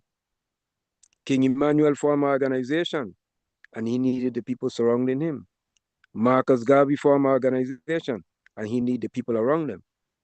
So the emperor said, Africa awaits its creator and creators. So it's got to be also, it awaits its kings and its queens. Because the scripture says that King Emmanuel gonna come and make us kings and queens and priests unto our God. Holy Emmanuel, Celestia. Jah, Rastafari. Through the chair, Give thanks, Honorable. Yeah, the chair recognizes this, nothing. Yes. As the Virgin just said, and it really elude when you speak of Marcus Messiah Garvey. We're talking about repatriation. When Marcus Garvey deal with the issue of repatriation, him never, at least to my understanding, him never deal with it like him a look for the colonial power to give him things, What him did, him put a ship together, and pack up the ship with all kind of materials and professions, personnel, and go to Liberia. It's just through the colonial power put together and file a plan there. As soon as the ship reach Liberia, the man them confiscate everything and send back the man them home. I'm just saying that to say when Marcus a deal with repatriation, him doing it logically. Like how I and I say we should have to go do it. We have to go carry our own thing, do our own thing over there without expecting the colonial power to give we anything to do what we need for them. We have to go do it ourselves. And that is the stand we have to say Marcus they take. And it's that I have to really step on. Until if it really come down to it that them have to go pure reparation, then that's great. But I think that we need to do what we can do for ourselves first, my lord. Well, yes, Honorable. That's the logics. That should be just a standard logics. The thing is, we're not tossing up one for the next. We are owed what we are owed, and we will continue to agitate for what we are owed. But we're not going to sit down and wait for that to go home and wait for that to build what we need to build. And if we sit down and wait for that when we don't know when it's coming, and Africa is awaiting its creators, then whatever happens is that we have Africa waiting in vain, and waiting and going through a depth of prolonged suffering, when it could have been avoided. Because all we have to do round here as Africans is pool our resources. Marcus, like I said, Marcus Garvey showed us the practical way, the black print is there. We don't have to even go recreate nothing. If we just look at the stages and the things that Marcus Garvey did, how he did it, we can see a pattern that we can duplicate, and be successful in the same way. Because the only reason the UNI mission failed, or I wouldn't even say failed, stopped at a point, because it succeeded and then it was thwarted at a point. Why? Because the powers that be reorganized themselves, and they were the most powerful entity at the time, and they did what they did to stem it. They infiltrated the organization. The captain of one or two of his ships, they were bought and paid for. They ran the ship on sandbanks and sabotaged the whole initiative. See, and then them ship home Garvey, deport him from the US, confiscate all him assets and holdings and all of that. Set back everything. Everything was so it's not like even that it's failed, but it stopped at a point. But if we look at the what he did, we could duplicate what is success. See, modify the methods, but duplicate the success. Because the essence of it was unity, pooling your resources. It was UNIA members that bought stocks in the Black Star Line that he could purchase ships.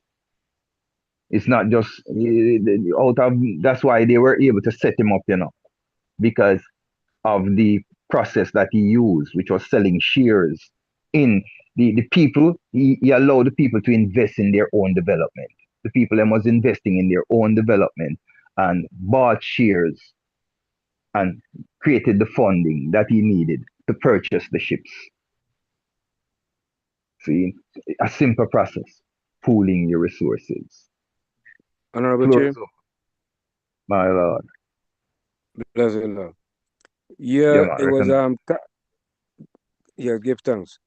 It was Caspar Holstein is the one who took the mortgage for the Black Star Line, but they set up the stocks because Caspar Holstein was Marcus Garvey financier. Caspar Holstein is who built all the black dormitories for all the black colleges. He was a man just used to invest into all the black organizations. He was trying to help them all up. He went to work for Wall Street. And while working for Wall Street, he would be in the bathroom figuring out a game. And he came up with a game, what they used to call in Harlem nigger penny game. Because you could play $1, which is 100 pennies, and win $600. You play 50 cents, you win in 300. So in other words, you could play pennies and win hundreds of dollars. And through them is the kind of investment that Caspar Holstein had. Caspar Holstein had his own businesses already. He had laundries, nightclubs, and stuff like that. So he was one of the financiers, and they had a woman, I forget, Madame something. I really, after I get off the conference call, I'm going to look up her name. Because she was the next one they used to invest into all the black organizations. Those people with money. Caspar Holstein used to make 12,000 a day back in Marcus Garvey time. My lord. My Lord and him. Yes, my lord. Moving along. If Yes. there's not March 1st, Congress Day, Battle of Ottawa, along with the bulletin that went out. Battle of Ottawa, March 1st, 1896, March 1st, 1958, the Congress, the ABIC Congress. Yeah, as we know, March 1st is a very significant day because it was the day that the Congress was formed, you know, at that great historic convention. You know. So, yeah, but it was also chosen for a reason. The father chose it because of the Battle of Ottawa, because of the symbolism of it, you know. The victory that was gained by creating the Congress on that day, in that moment, you know, it gave the Congress that same energy, that same victorious energy. You know, see, it's a simple science. You know, so yeah, we give thanks for the 1st of March every year, one of our special days. We also acknowledged at that time to the independence of that flyer that you just changed.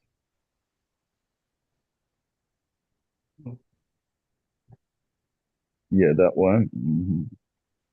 Ghana's independence, 1958. You know, so many great things happening in around that period of time, you know, in regards to I liberation. You know, so we give thanks for March 1st, Battle of Ottawa, you know, Ghana's independence and the formation of our Congress. March 9th, the Lent season. Yeah, so 2025 Lent fell on that day. 9th, right. Yeah, so we give thanks. Even though we will have to say, you know, that the origins of the etymology of the word and the origins of the practice comes from a Judeo-Christian standpoint. The name, not the practice, because if the item remember when we did the whole presentation, we went back beyond the formation of religion to identify where the fasting practice began. And we found that it existed eons before Europe adopted Christianity. See? And as we know, Europe adopted Christianity after Africa adopted Christianity. So our practice, the essence of it predates Lent, what has come to be known as Lent, coming from the Judeo-Christian origin.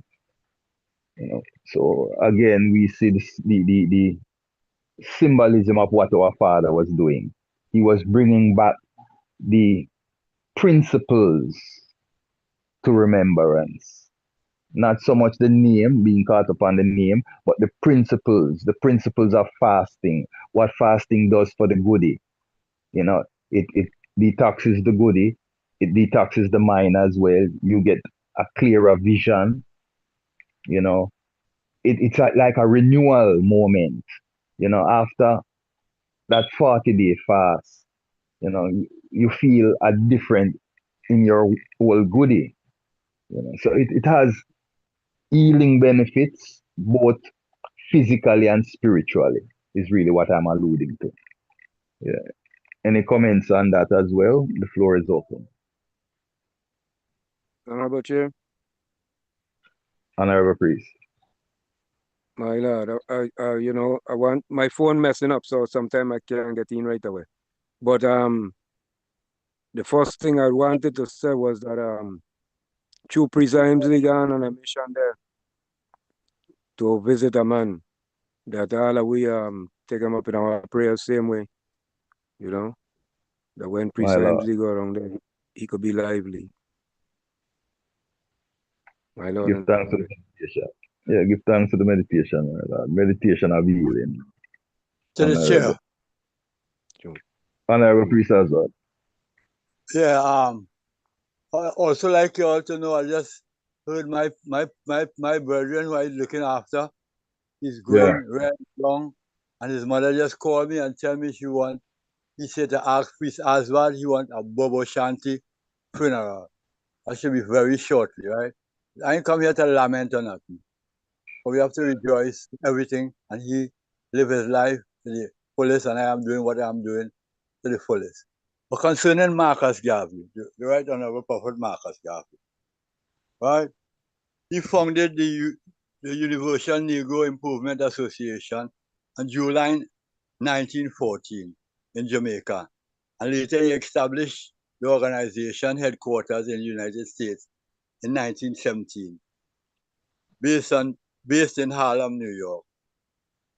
And the name of the organization, the Universal Negro Association, he had the African communities and the African Communities League, and he promoted the messages of the Black nationalism and racial pride and self-reliance.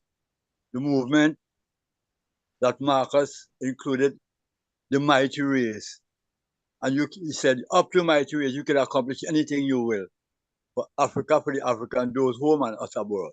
Most I last year. We are following similar patterns of Marcus Garvey and the Elder Council, and we are walking on the same tradition.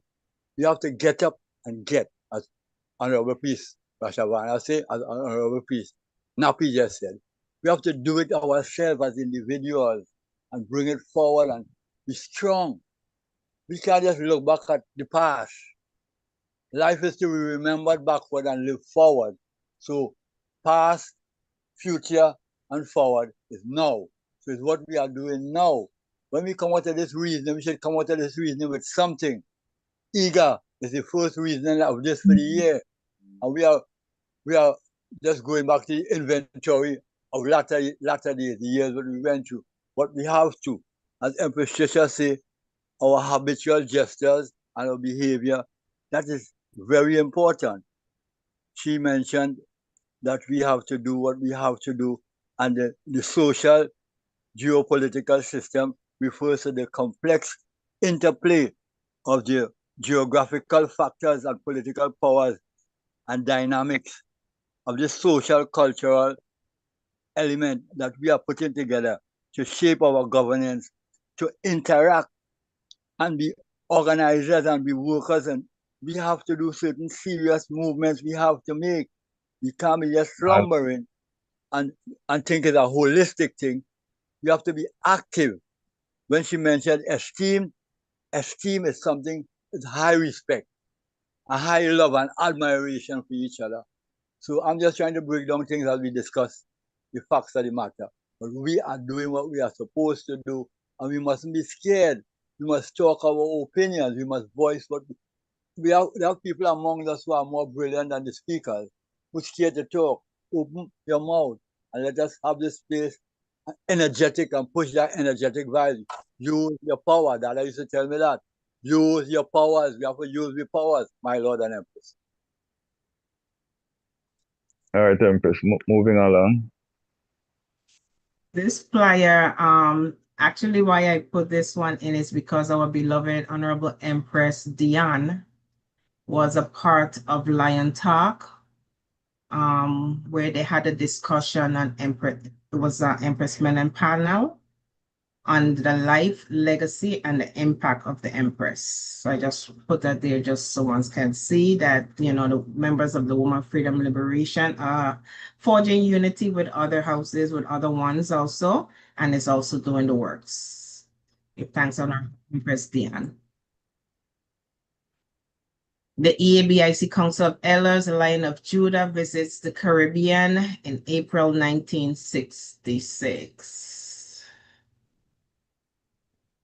Before we get to 66, I think we miss out one aspect before we get to this, or maybe I'm preempting it, but the royal birthday of our royal Queen Mother, Empress Menen, which comes right, comes right end of March into the early part of April. Correct. There were some that I was not able to pull out. Yeah. Okay, no problem. I just wanted to just make sure so that gets, so one. Yeah, we have not slighted our mother because she was very well represented. Yes, she was. I think the league actually was the one who had put on that program for Empress Menen. If I'm not wrong.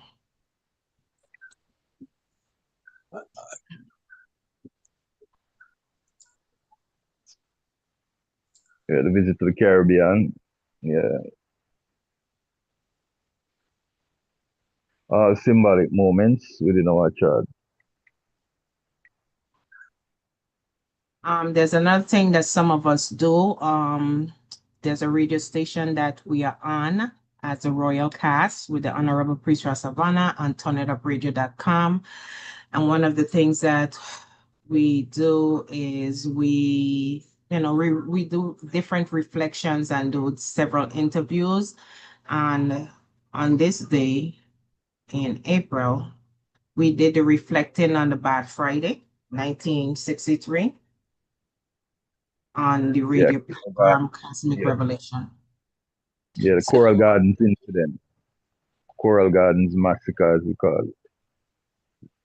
Showing again that the Woman Freedom Liberation League members are active. Let's do. Give thanks.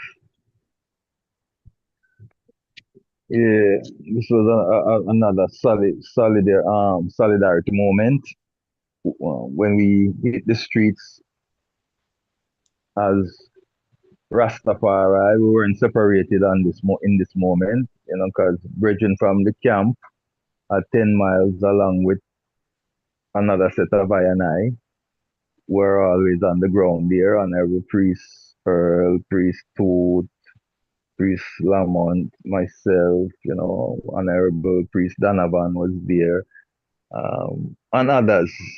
I can't recall everyone's name at the moment. Yeah, Prophet of Quito was there as well, and the Nyabingi family was there, and Priest Irai too. Priest Irai, and Queen Mother Moses from 12 Tribe and others, So it was a moment when we took to the streets to show our solidarity in what was happening on the continent. They were threatening the life of our brother and trying to interfere in our personal affairs.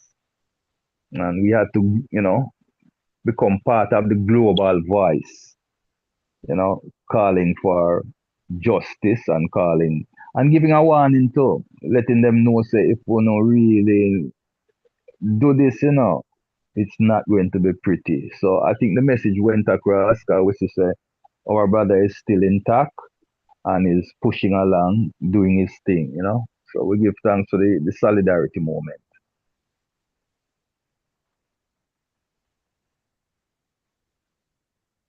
And there were controversial, we can't just talk about the good things. There were controversial moments within 2025 because um, the RMO remains a controversial entity by certain ones' standard, because certain people don't really see the umbrella type of unity.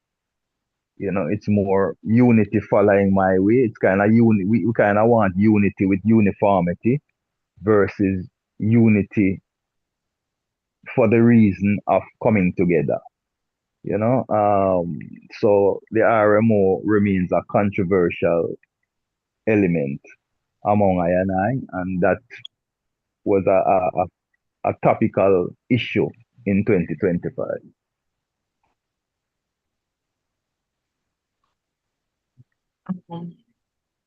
May 11th, on the ethics of the priesthood, the 7 candlesticks as a living sacrifice, and can the afflicted minister on the golden altar?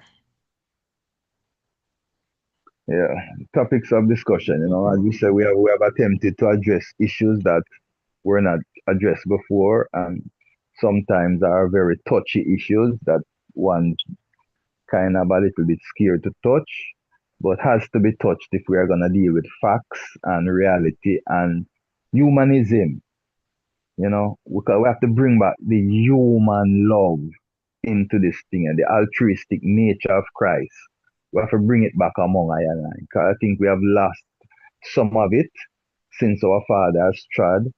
That tolerance that we used to have for one another and compassion and that unconditional love.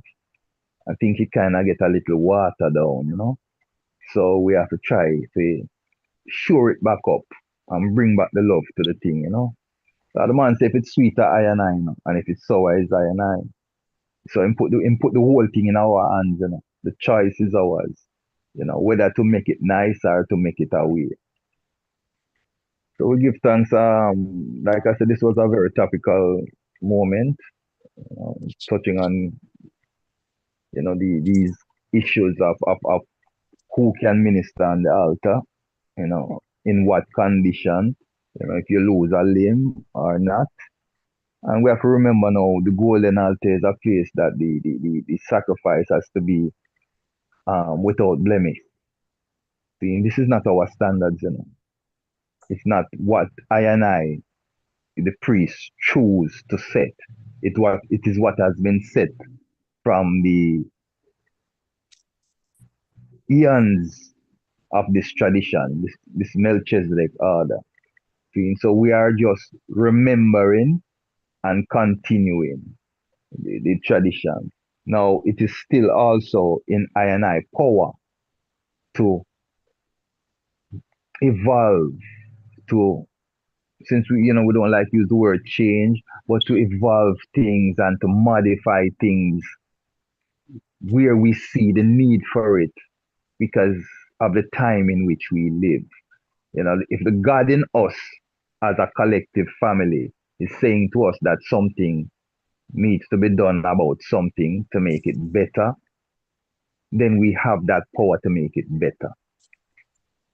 It's really what I'm saying. There's no taboo to changing something to match the period in which you live, as long as it is serving the greater good of the collective. As long as it is, the intent is always about the greater good of the collective, we have the authority. And as a matter of fact, we have the duty, if we know it, to implement it. Yeah. And don't go by what I'm saying. Do your own research. His Majesty, when he spoke about leadership, he told us that a leader cannot just be a trend follower. He also has to be a trendsetter. What he means by that, you must be brave enough and willing to do something for the first time, even though it was never done. But because you see the need for it at this time, and because you see that it will serve the greater good of the majority, you must be a Daniel in that position and dare to stand alone if you have to in defending that right. Honorable family, the floor is open.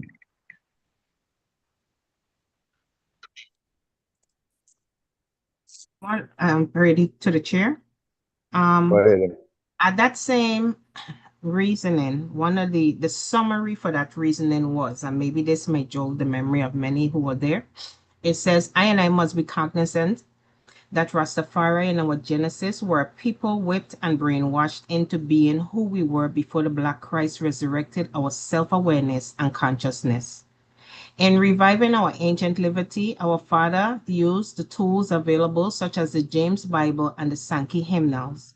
Some of the names and the definitions were coined by the Judeo-Christian institution that revised the scriptures.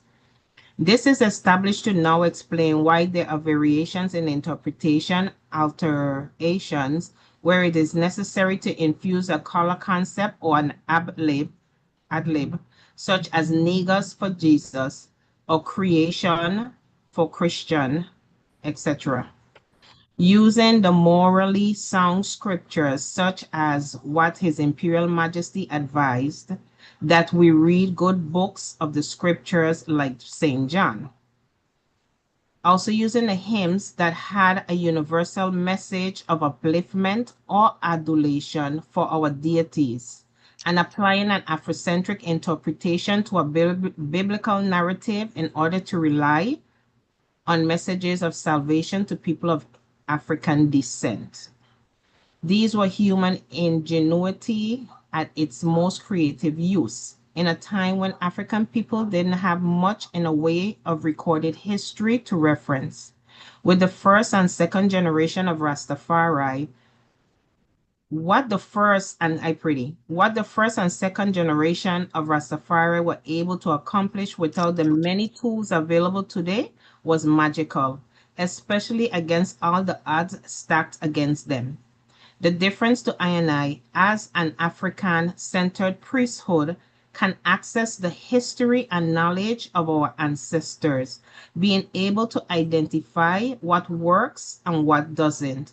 But greater yet, we are able to identify our ancestors' intentions and methodology, allowing for replications and duplications, or the greatness locked within.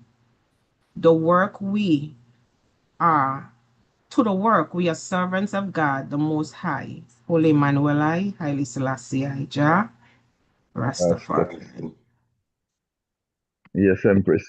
And as you started off with the definitions, they're saying how our Father coined things, how we rasticized a lot of the Judeo-Christian narrative.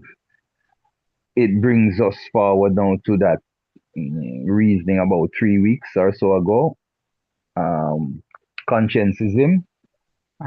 Yes. That was we have that. Kwame Nkrumah's philosophy. Seeing is what our Father was practicing before. You understand? Our Father understood that aspect of things, which we'll get into when we get to that point. But I just want to plant the seed from now. That is one of the things that our Father understood he had the right and authority to do, and he did it. And when we get to the conscientism, we will clarify a bit more. Go ahead, Empress. Sorry. General meeting, this discipline of the mind is a basic ingredient of genuine morality and therefore of spiritual strength, His Imperial Majesty. The topics of discussion for May 18th, 2025 were the awakening a new mindset in the diaspora consciousness, moving from religion to tradition, the psychology of good parenting, parenting styles in the 21st century, and the psychology of mannerism, cultivating a good character, priestly, kingly, queenly, stately. Yes. Yeah. Again, see how much topics we have touched on and how deep we have gone as a family. Yeah, can say we are the council of elders haven't been doing their work, trying to bring the knowledge that we need to I and I, so we can be more informed and make better decisions as we move forward. So yeah, keep reiterating that because that is one of the realities that we are experiencing. So wherein it might sometimes feel a little bit redundant, yeah, inch by inch, we are building. Continue, Empress, if you can move on. Because if we get into the depth of this, it will be another couple hours of discussion. So Another bulletin on the unsung heroines of the African liberation struggle, Queen Nyabinghi, African Unity, Mabalia Kamara. We spoke heavily on Mabalia Kamara, the free woman fighter from Guinea. yes. And in this reasoning here, it showed something here. Go ahead, Empress. No, I was just saying, I was just reading Honoring the Founding Mothers of Pan-Africanism was the theme. Yes. And this is something that, again, was brought forward by the esteemed elders. Something that even many sisters may not have known, because I guarantee you that many of I and I did not know it as priests and brethren, that prior to the Organization of African Unity being established in 1963 on May 25, or on the 25th of May, the Royal Empresses held their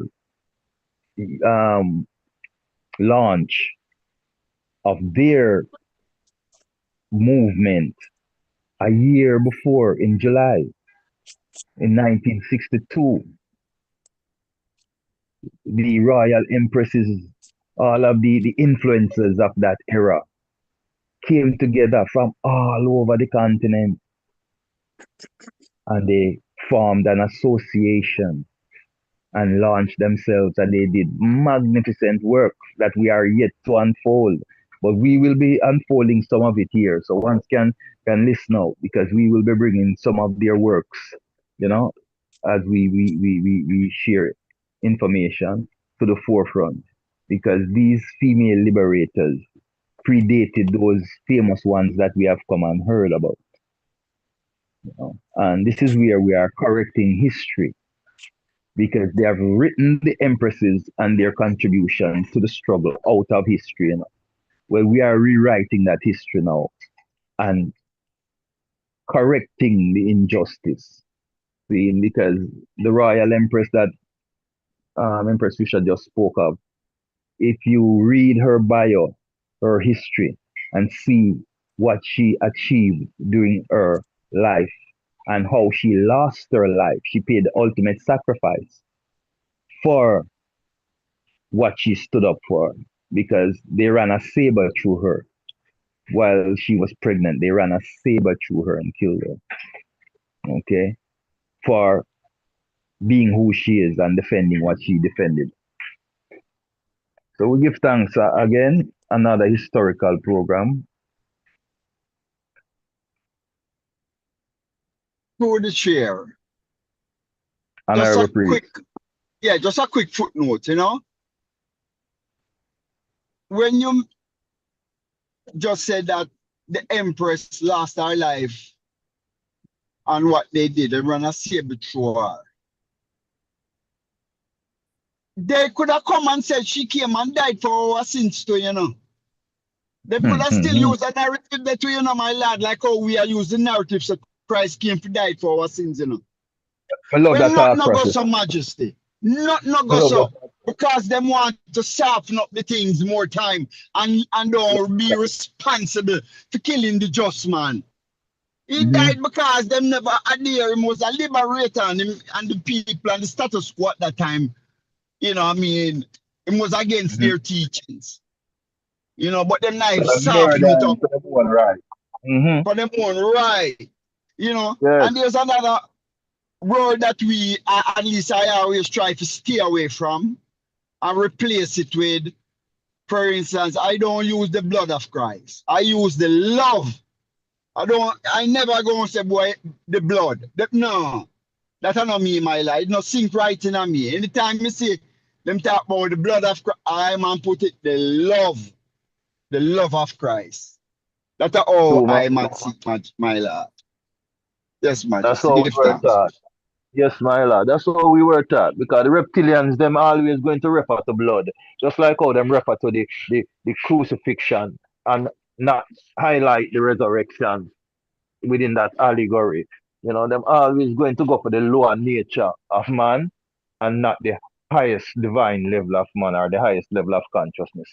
So I glorify that input, Honorable Priest Naku. Yes, Royal Empress.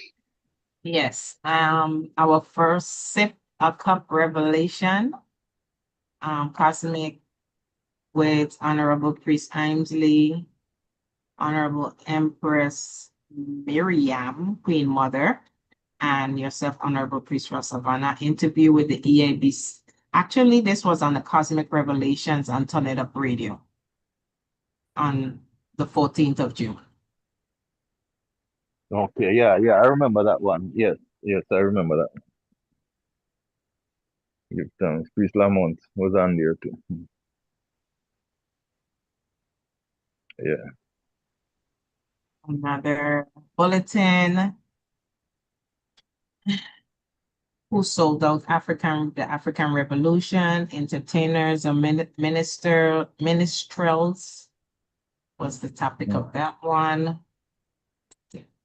As we know, that's a topic that the Honorable John, the great historian, John Henry Clark coined, who sold out the African Revolution, as he was highlighting, you know, why we were in the position we were at that time, you know, and I give thanks for his assessment because, yes, while he highlighted the fact of, you know, outside interference, he also pointed us to our own selves and our own indiscretions that allowed, you know, the enemy to come in so close on I and I as we were attempting to fight our revolution. Who sold it out? I think Mom is trying to say something, I'm not sure. The thought that we have to look at as we move through to understand how to protect our inner sanctum. Go ahead. Who is that Royal Empress?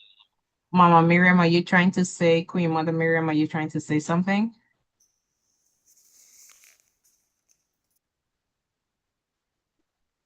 Okay, maybe not. I'm trying to, but not getting through. Yeah, we can. I hear you, Mama. But maybe if you could speak a little louder. I'm trying my best to speak as loud as I can. Go ahead. Yeah. So, I want to give thanks, for today's meeting, right? And all that we achieve, during 2025. As I listen back to all of our review that we have done, and the councils of elders have done great work on the ground, teaching, caring, loving our elders, who don't have anyone to take care of them, during their time of their illness. And when they pass, when I look back on the work of what the councils of elders have done, since we have in existence, we have done a great job. And I must applaud the Council of Elders family, especially the especially the younger ones who have come together, take time out of their busy schedule together, night after night, to put, this program together. I really give thanks to each and every one, who make it possible, right? Including myself and all the rest of elders. Give thanks, my Lord, and I wish, and I hope, and I pray that the councils of elders continue on the work that we are doing during 2026, as we pass it over from 2025 to 2026. And we should continue to do the work that God, want us to do, and set the way for the younger generation, that they can see the light of the elders, of the councils of elders, and want to be a part of it, to continue this mission, this Gospel Bell mission. Congratulations, Councils of Elders family, Bobo Shanti, Thanks, Mama. Shanti, right? And not because we are Councils of Elders, we are the family, the elders of the EABIC. EBIC. Mm-hmm. And the Women's Freedom Liberation League put together. We are one, and we are one indeed. And we must not make no one break us or take or tell us anything to mash up our meditation and to take us away from this glorious work that we are doing. We must continue on the struggle of life to help the elders who don't have anyone to help them. Because remember, they leave their home and family, right? And they come to the God of love. And they did not return, they did not look back, right? And now they're elders, we have to be there for them, to love them, to comfort them when they need us, including myself. So I thank you again, Councils of Elders family, and all who are listening. I love you all, and I bless you, and God is going to see us through 2026, because it start, but it not start good to what I'm hearing. But we know we starting good. Love, love, love, Councils of Elders family. Love you Give all. thanks, Mama. Yes, Mama. Queen Mother amazing. We give thanks to, yeah, man. We give thanks for such words of encouragement and for validation. Cause when Queen Mother in our anciency can speak what she just spoke, yeah, we know so we're not doing that bad. Give thanks for yourself and Mama Lily as the two senior members as Royal Empresses who continuously reside within our midst to keep us centered, make sure so we don't go off track. Give thanks, glorify Mother. Yes, family. Another flyer showing you the works, bringing Africa to the world. Series 1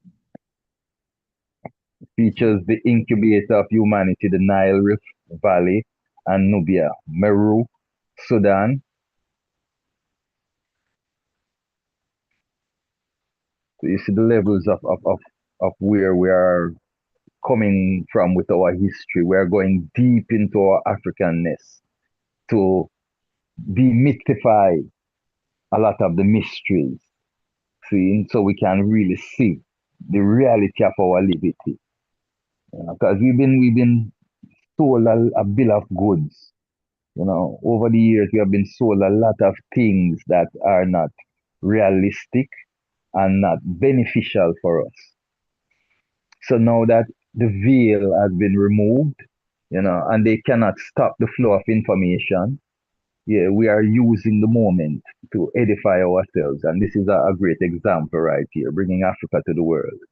Starting from where it began, the Rift Valley. See?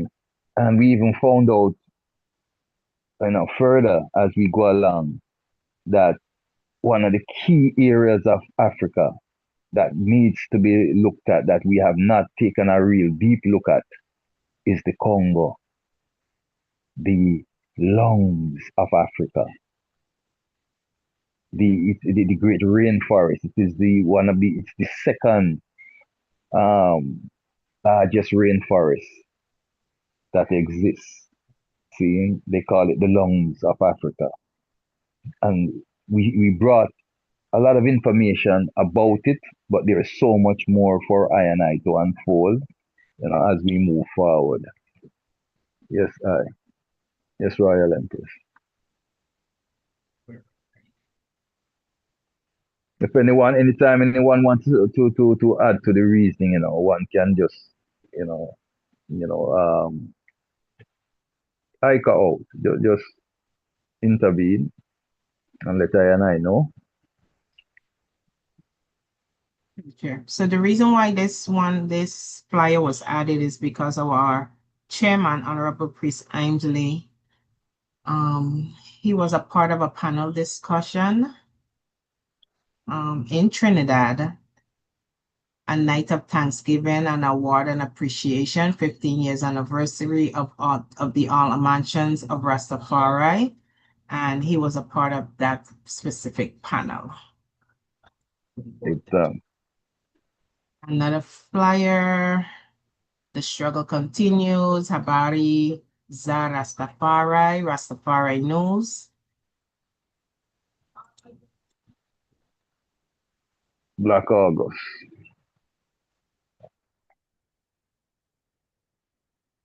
Fish fry that we had back in June. Well, not fish fry. It was all vegan. This one is happy second anniversary, Council of Elders. We did make a second anniversary this year, 2025, July. Last year, we are 26, please. Yeah. Yes, so true. It's so easy to slip not into it. Yeah. So those are just some of the flyers that we did, things that we did. The one. So the Council of Elders, Ma'at, and the 4 agreements. The 4 agreements analogous to many philosophies and African cultures. For example, Ma'at, which is the precursor to the 10 Commandments.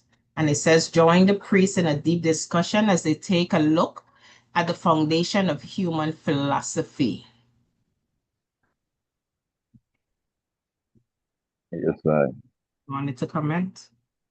I get again another level of 4 agreements, make our words impeccable.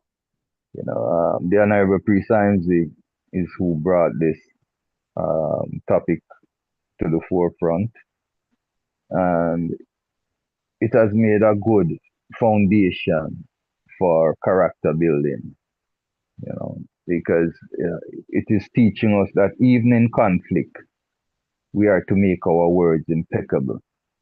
And if we practice that, it will de-escalate a lot of the confrontation and conflict that happen among I and I. Because, like they say, a certain type of word stir up anger, and a certain type of word, reduce that anger, calms down the one. So by making our words impeccable, choosing our words properly, making sure that they are not going to inflame the situation, we de-escalate it, art of war, disarming your enemy without confrontation.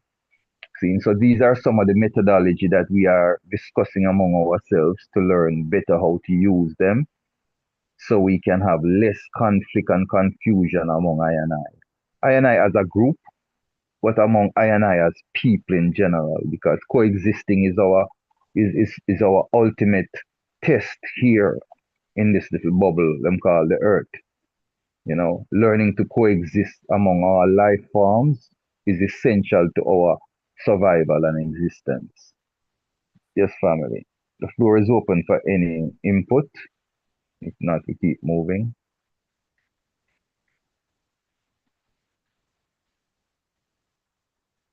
Yes, I.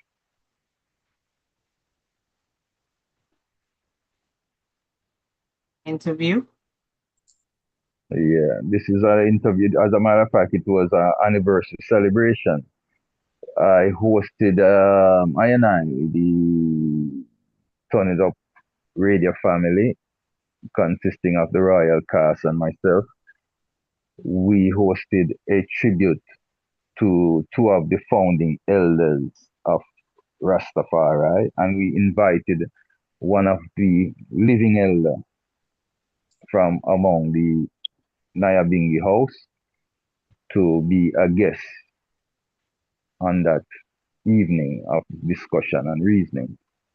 The two elders were Ras Sam Brown and Watto, Bongo Watto, also known as Bona G. They both made 100 years of age in 2025. So for that, we're highlighting their history. The honorable guest was Rasaya V from the Nyabingi house. So yeah, another gesture of unity in motion.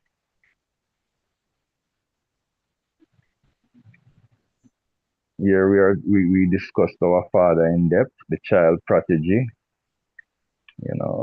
looking at some of the uniqueness of Haile Selassie the First, as he grew from youth stage into manhood.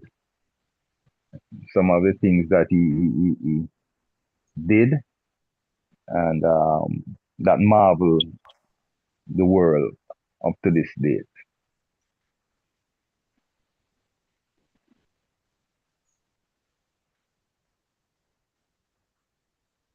Another interview. Another interview with the honorable principal of the Haile Selassie First High School in Jamaica. She had just about 6 months taken the post as principal.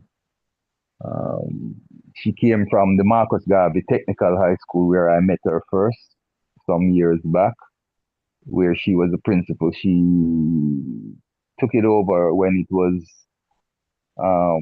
prescribed as a failing school, and a lot of negative elements were being discussed about it. She took it over and she was able to turn it into a school of excellence that is doing very well right now, presently. So we were very elated to see her take on the Haile Selassie High School as a current challenge, because it also has been neglected by the government and the society because of its name and its symbolism, which she herself stated. This is not even I am saying this. She herself stated that in our interview, where because of the name of the school, that is an added burden that it had to bear. So it was a good interview, bringing certain things to light. Give thanks. Then one of the greater moments in the council's existence was the Constitution Convention.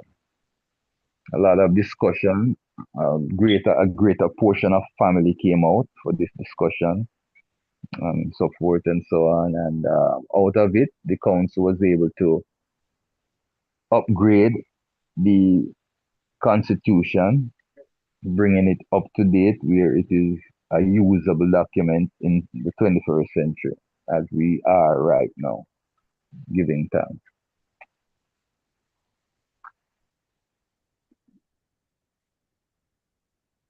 Yeah.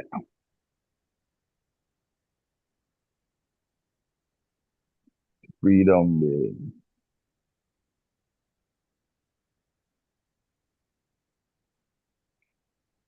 Another interview with Dr. Vereen Shepherd before she went to the CARICOM AU summit in Addis Ababa. We had the privilege of interviewing her and picking her mind. For ones that don't know, the Honorable Dr. Vereen Shepherd is the brain behind the reparation initiative, one of the main brains behind the CARICOM reparations initiative, and also the United Nations year or decade of recognition of people of African descent. It is her document, that she wrote that they use as the foundation for the launch of the decade, and it is her documents that they use also in the reparation initiative of CARICOM, the 10-point agenda and stuff like that. She is one of the main brains behind it that does the research and data compilation. So we were privileged to pick her mind to see what the modern day concept of reparation looks like, sounds like, and good reasoning again. Tributes to our fallen, this was Black August, where we reflected on our sister Assata Shakur and others who have passed on, who have contributed greatly to the Pan-African struggle. The Jackson brothers, George Jackson and the Jackson brothers as well. Yeah.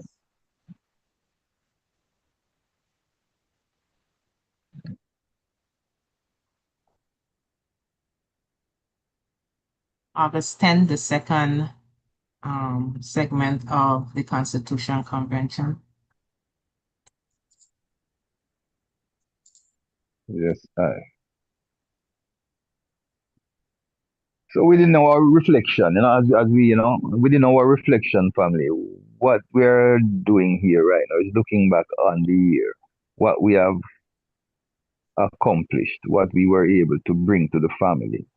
What we want to generate among ourselves for the year 2026, is set a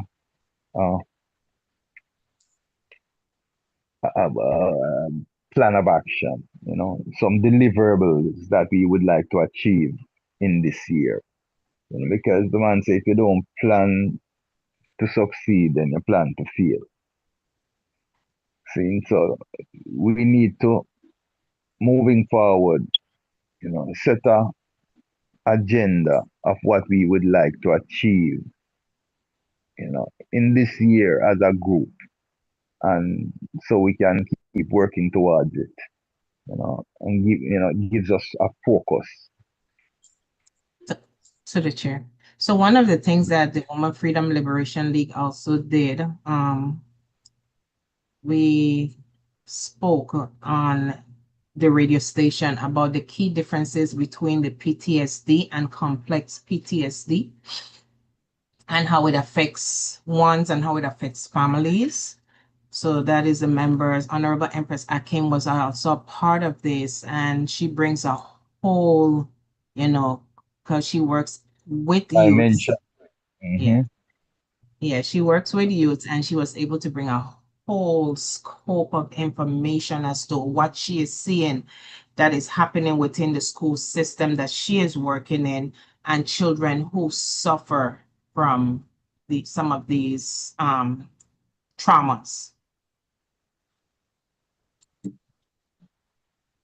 Give thanks to the Women Freedom Liberation League again. Another Things Fall Apart, another discussion that we had, Things Fall Apart, taking a critical assessment of the conquest of the African continent and using the depiction and narrative of the great African author Chinua Achebe in his famous novel, Things Fall Apart, and we were able to speak on that also.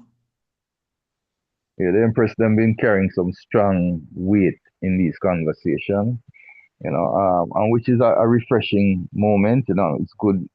I just get to sit back and listen to and learn from my family as they unfold some serious thought process. So I give thanks to the Women's Freedom Liberation League. In 2025, they definitely made their mark and left their footprint.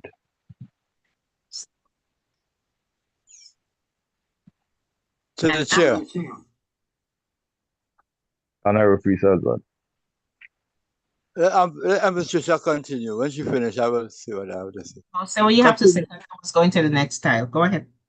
Go ahead, No, Honorable. I'm going back a little bit because when you all were talking about the empresses, it tickled me fancy because I'm an activist for women. Not because I have 11 granddaughters, 2 great-granddaughters, and 5 daughters, but because the woman is a superior force that are being discredited by humans, by man, by woman, and by some of the godheads. And a woman is a higher force of being than a man, because a woman happens to have breast ducts and a uterus, which a man do not possess. I'm not saying a woman is better than a man, but I'm just saying a woman could go higher than a man because God deals with a woman more than he deals with a man. He forgives a woman quicker than a man because a man always persecuting the woman and always victimizing the woman, and everything is to blame the woman. I'm not saying I and I, because who come under Melchizedek order knows the difference. But I'm generalizing how a woman is being treated. And I think man's supposed to take time out for a woman to show a woman the real essence of love and give her accolades when it's due. Because when the woman is impregnated, the man doesn't have the seed is in the woman. The man fertilizes the seed. And when that catch and it goes up into the uterus, God's hands is working in the woman then. Who go and sit at the top of the food chain is I and I who is present here today. We are winners. We came out on top. And millions of our whoever was coming after us didn't make it. So God makes that pick. So from we born, we are chosen for a specific duty. Like the woman is chosen. So many things happen in the woman, in the breast ducts. After a certain age, a woman is not fertile again. But a man, he could My be Lord. 100 and he could still My Lord. fertilize. My Lord. I'm hearing you. May I? Yeah. What you saying, my Lord? You're talking to me? No, I was just saying, my Lord. We heard you. Yeah, we were hearing you. You seal All up? right. Okay, I'm finishing. I have to say. I find the women and them have to be accredited more, and I who are accrediting the woman must encourage the other brethren to push the woman more. That way, when you are speaking all these good accomplishments what the women are doing, they're always in there. Why? Why is it so that the goddesses are always so important today? Because they are more consistent than the man today. And I'm not saying man should be ashamed, or man should just push the empresses more, as the man say, and push the self more. Because we are equally yoked, but different balances and different talents. So I just say we must push the empresses more. Concerning the laws of Ma'at, we must always remember them, because Ma'at is just principles of the negative confessions that was recited to help us to be better people. Stating things like, I have not committed, that's in the declaration, I have not stolen, I have not slain men or women, but lied. And these things, we need to study them. When we hear them today, we need to do research of them and go into it. Don't let the conversation and the hard work by the secretary and everyone else who is Vishwashavan and the chairman and everyone else who is here today present under the song of their voice, let it just fly away. Because that's what happens. After this conversation ends, it just begins with me. I go deep.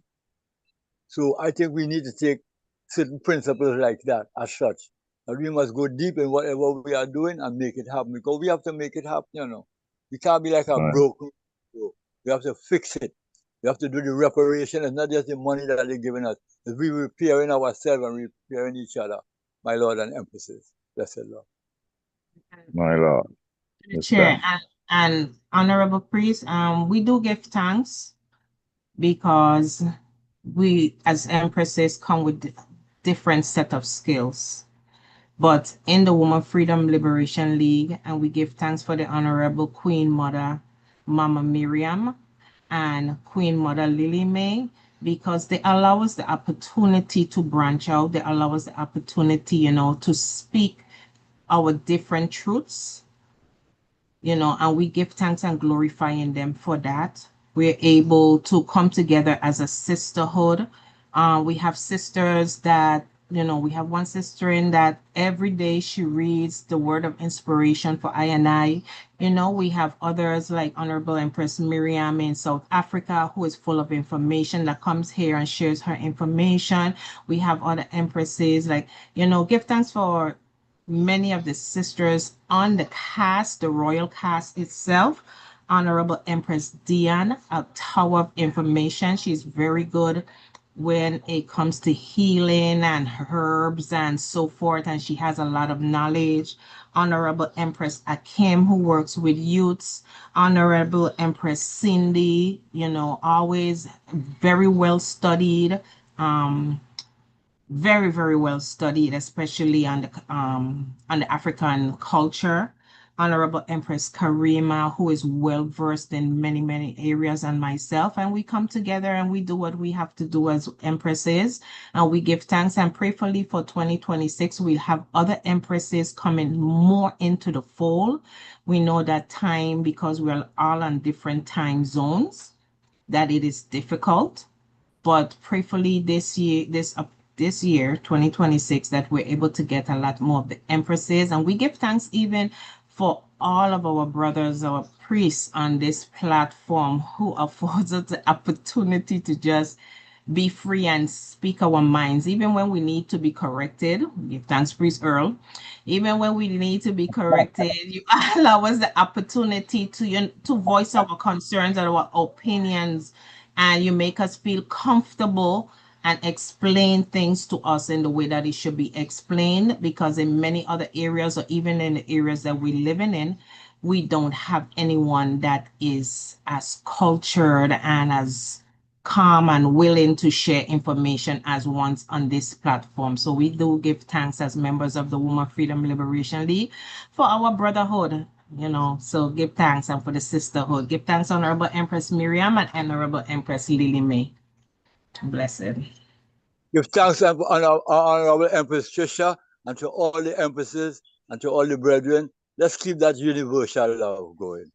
You make me smile, Empress. You make me day. Thank you. All right.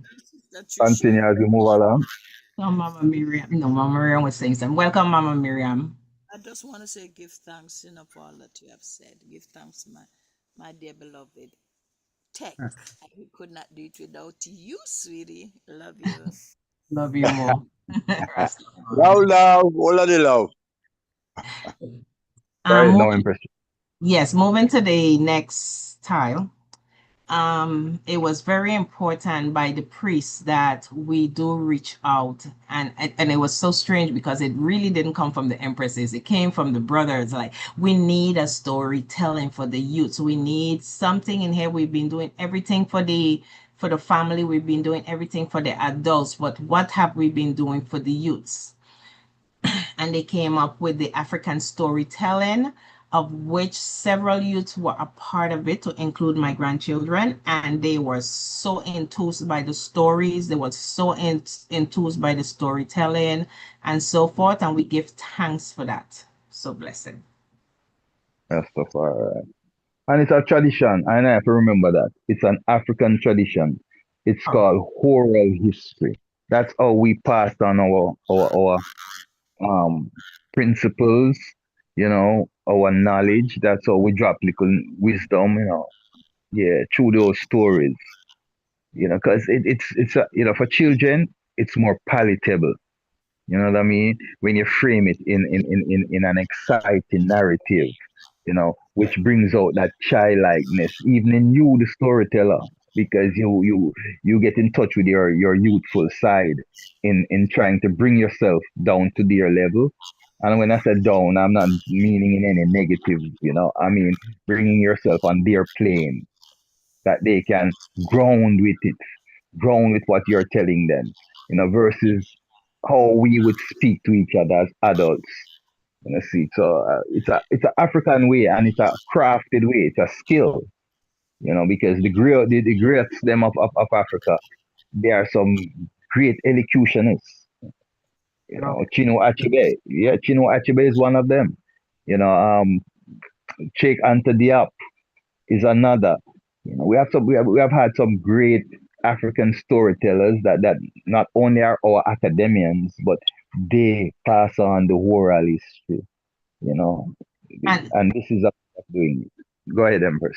Yes, and what this does, it's a reminder that when you're in the tabernacle setting and the priests are ministering to the congregation and the youths are there, their focus is not 100% there, especially if they don't quite understand all the words of putting everything together. So it gives them the opportunity to be in a space where they can learn at their level and not necessarily at the level of adults. Listen. Well, you said something there now, and Zaman, I love jump into opportunity, because the opportunity to just discuss something right here. The altar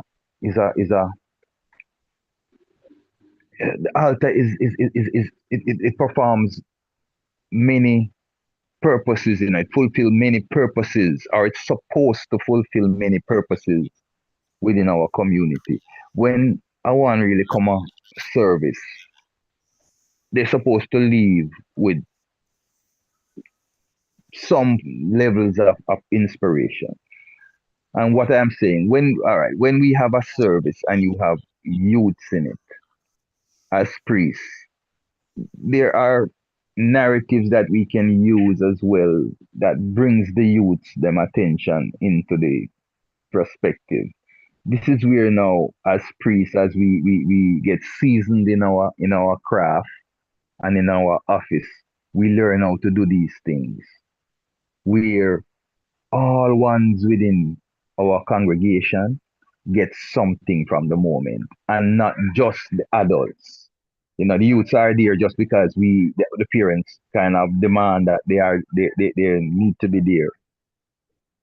But since they are there, and we sometimes we underestimate youths, thinking that they don't understand it. No, break it down just a little simple, put it in a certain format, because that's Christ used parables. Parables is a form of oral history as well, it plays that role as well, See, and parables is framing a message within a story format. When you get comfortable and seasoned in your craft, you're able to do that on a delegation service instead of ministering to the adults. Because a delegation service supposed to have back in the day, have lots of youth in attendance. So you can formulate some of your sermon and some of your ministering, your culturing is what I want to say, in a youthful format, using narratives that going to make the youth look over and take in what else, because them understand that didn't pass over them head. See, yeah, it's part of the role that we are supposed to be able to play. All right. That is when we grow in our craft family, And so this is part of what we are attempting to do here, as the honorable chairman said, and I'm just sitting in for him at this moment, is cultivating character through a conscious mind. And it starts from the youth. It starts, they say, between 1 and 7, a child is a sponge. They suck up everything. So that is when we are supposed to be culturing them, feeding their minds. Yeah, as we move on. Continue. Yes. One of the other reasoning, it was a priest reasoning, back in September of 2025 was assessing the realities of repatriation, how to prepare before returning home from the West, and what can be done to mitigate the challenges.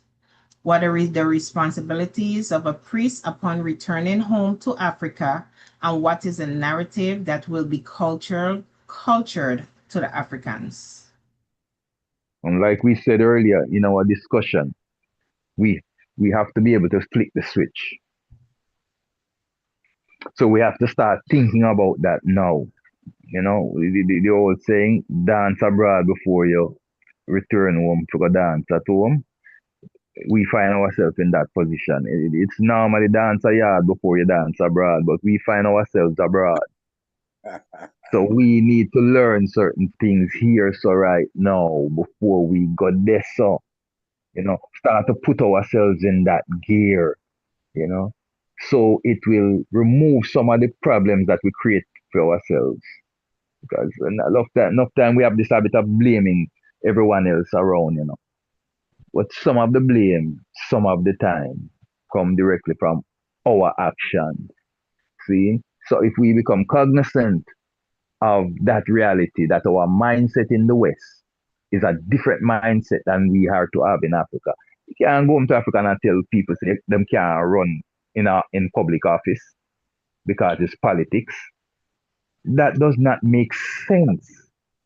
It's your home, it's your politics, it's your governance, it's your people. It's all yours. This is not a sojourner move. We're not out here in the Arawak and Taino place. We're not over here in the Native American place. We're not in the whoever they want to call themselves, the Jamaican place and the Trinidadian. No, we are at home in our mother's bosom. We have the right to participate on all levels in all things as long as it is of a right and it is to bring a right. Honorable family. To the chair, my lord. Blessed love, honorable. I want to apologize for butting in, but I just heard from Priest Ainsley, and I apologize for what I'm going to say. The friend just passed away. And he told me to tell the people in the elder council that the brethren who he went to see just passed. Probably in his presence. While I was trying to call him and tell him that I was just called to the hospital because my patient is on his way out too. So I'll be leaving the meeting too. So we who are alive and kicking, let's do what we have to do. And do what we have to do now and now. Holy Emmanuel, King Selassie, Jah, Rastafari. I believe. Lovely reasoning. Keep up the good work, Bishop Shavana, Appreciation, and everyone under the song, within the sound of my voice. My Lord and Empress. And my Lord, just be consoled in knowing that it is not an end, you know. It is just moving on to the next plane of existence, you know. Yes, my Lord, that's a transition. Yeah, it's just a move on to the next plane of existence. So we give thanks for the works of everyone who have passed the place, you know. Rastafari. My Lord. The Divine Lord. My Lord. Yes, Empress Trisha, go ahead. The other one, the next panel is defining the Congress and the symbiotic relationship with the Church of True Divine Salvation. Happy Constitution Day. Yes, family. And as we reach to this point, and we're gonna leave this Constitution area, as it is in the past in 2025, I will add my little 2 cents, you know, to all who are listening and all who have the ability to hear. Family, our intentions are to create a better Congress than what it is now. There is no opposition to anything. There is no opposing of anything but what is wrong. See, there is no undermining of anything. There is no changing of any fundamental principles because we don't have that authority. We are correcting and upgrading what we do have the authority to correct and upgrade. And that authority was bestowed upon us by the Honorable King Emmanuel Charles Edwards. And when I say us, I mean the collective, I and I, all standing members of the Congress who were there with the Emperor, with the Father, know exactly what he mandated for I and I to do. See, I and I, as a group of those elders, saw it prudent to take on that task and to upgrade the document. And it is not static. It is there for others now to come and improve where improvement is needed, you know. So I do give thanks, and I hope the family receives the effort in the way that it was presented, you know, as a duty done by servants of our Father. Moving along. Yes. Priest reasoning on the golden altar management and the protocols of seating a parliament was discussed on October 12, 2025. Yeah, because after you have a revised constitution, then you can now, you know, make all amendments and all upgrades that you need to make within your association. And one of those upgrades that we need is to be able to have a competent, capable, accountable, and transparent administration. And that was discussed during this sitting. Give thanks, Empress. Moving along.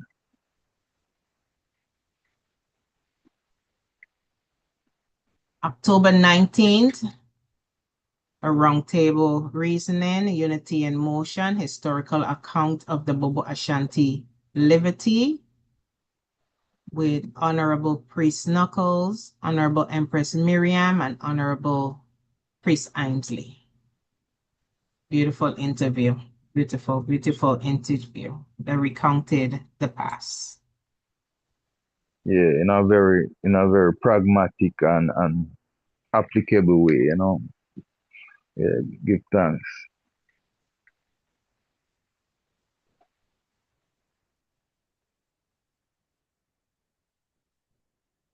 Enter the coronation. Yeah, these are coronation programs. Yeah, that previous one was another one of the Women's Freedom Liberation League Correct. Right. initiative. Yeah, initiative bringing pertinent information on breast cancer during breast cancer month, you know, to the family. And mental health awareness. Correct. Yes, I. Along with this one, and this was also a part of it with the stop bullying, no bullying, stop domestic violence, mental health awareness. All of that came in October month. Give thanks to the empresses for that. Truly. Next roundtable discussion with Honorable Empress Lily May, Honorable Priest Ainsley, and No, it wasn't. No, right? For some reason, they have had an Honorable Priest Barissa Babo. Yeah, with another nice reasoning, you know, because being that Mama Lily and the Honorable Priest Barissa is in Ethiopia, yeah, it gave a nice flair to the reasoning. Give thanks. This is a flyer. This flyer was shared because of the EABIC Miami unity with the Nyabingi House and 12 Tribes of Israel and the Ethiopia World Federation, the 95th anniversary of the coronation of His Imperial Majesty at Camp Reynolds Park in Miami. Another historic moment, you know, marking 2025. Because you know, as we all know, this is not a usual image. And beyond the imagery, the moment in of itself was very islandful, very, very, very islandful. Seeing the variations of one's, grounding together in one space in harmony and love. Yeah, beautiful moment. Hearing the different recitations and testimonials and so forth. Yeah, great moment, Priest Nappy, would you like to speak on that, or Priest Knuckles?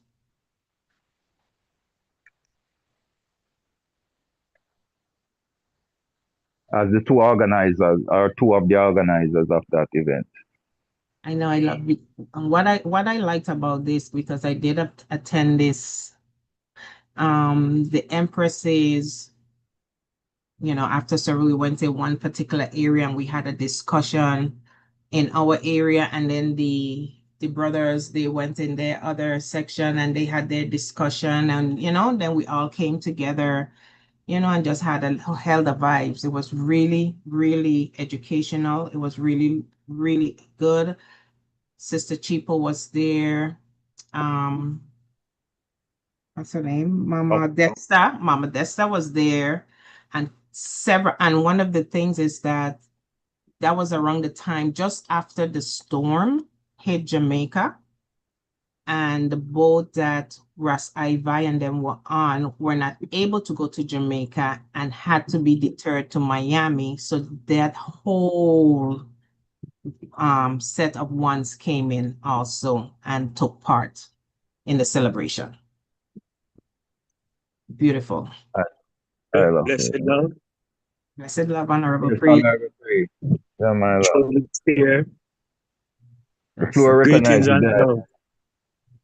Majesty. Thanks, my Lord. Greetings and love to the royal. As it talk about Miami, I'd have to say something. Yes, give thanks historic moment, and it come out of a meditation that come from King Emmanuel Charles Edwards.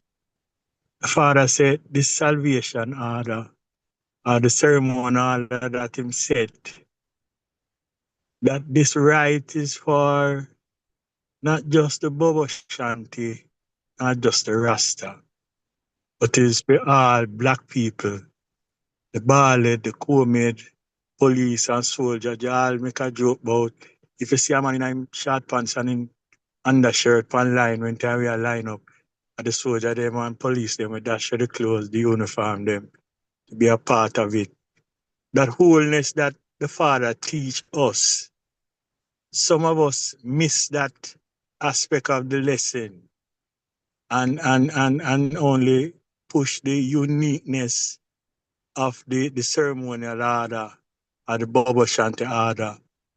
But if it's one God we serve, every time we say the creed, we say King of Kings, Lord of Lords, and the Almighty God. If we are all serving the same deity, then it should be at some point in our development that we come to that meditation that is just one. Rastafari is just one. Even if you have different branches on the tree, I don't even like the mansions thing, so I use branches on the same tree, It's just one.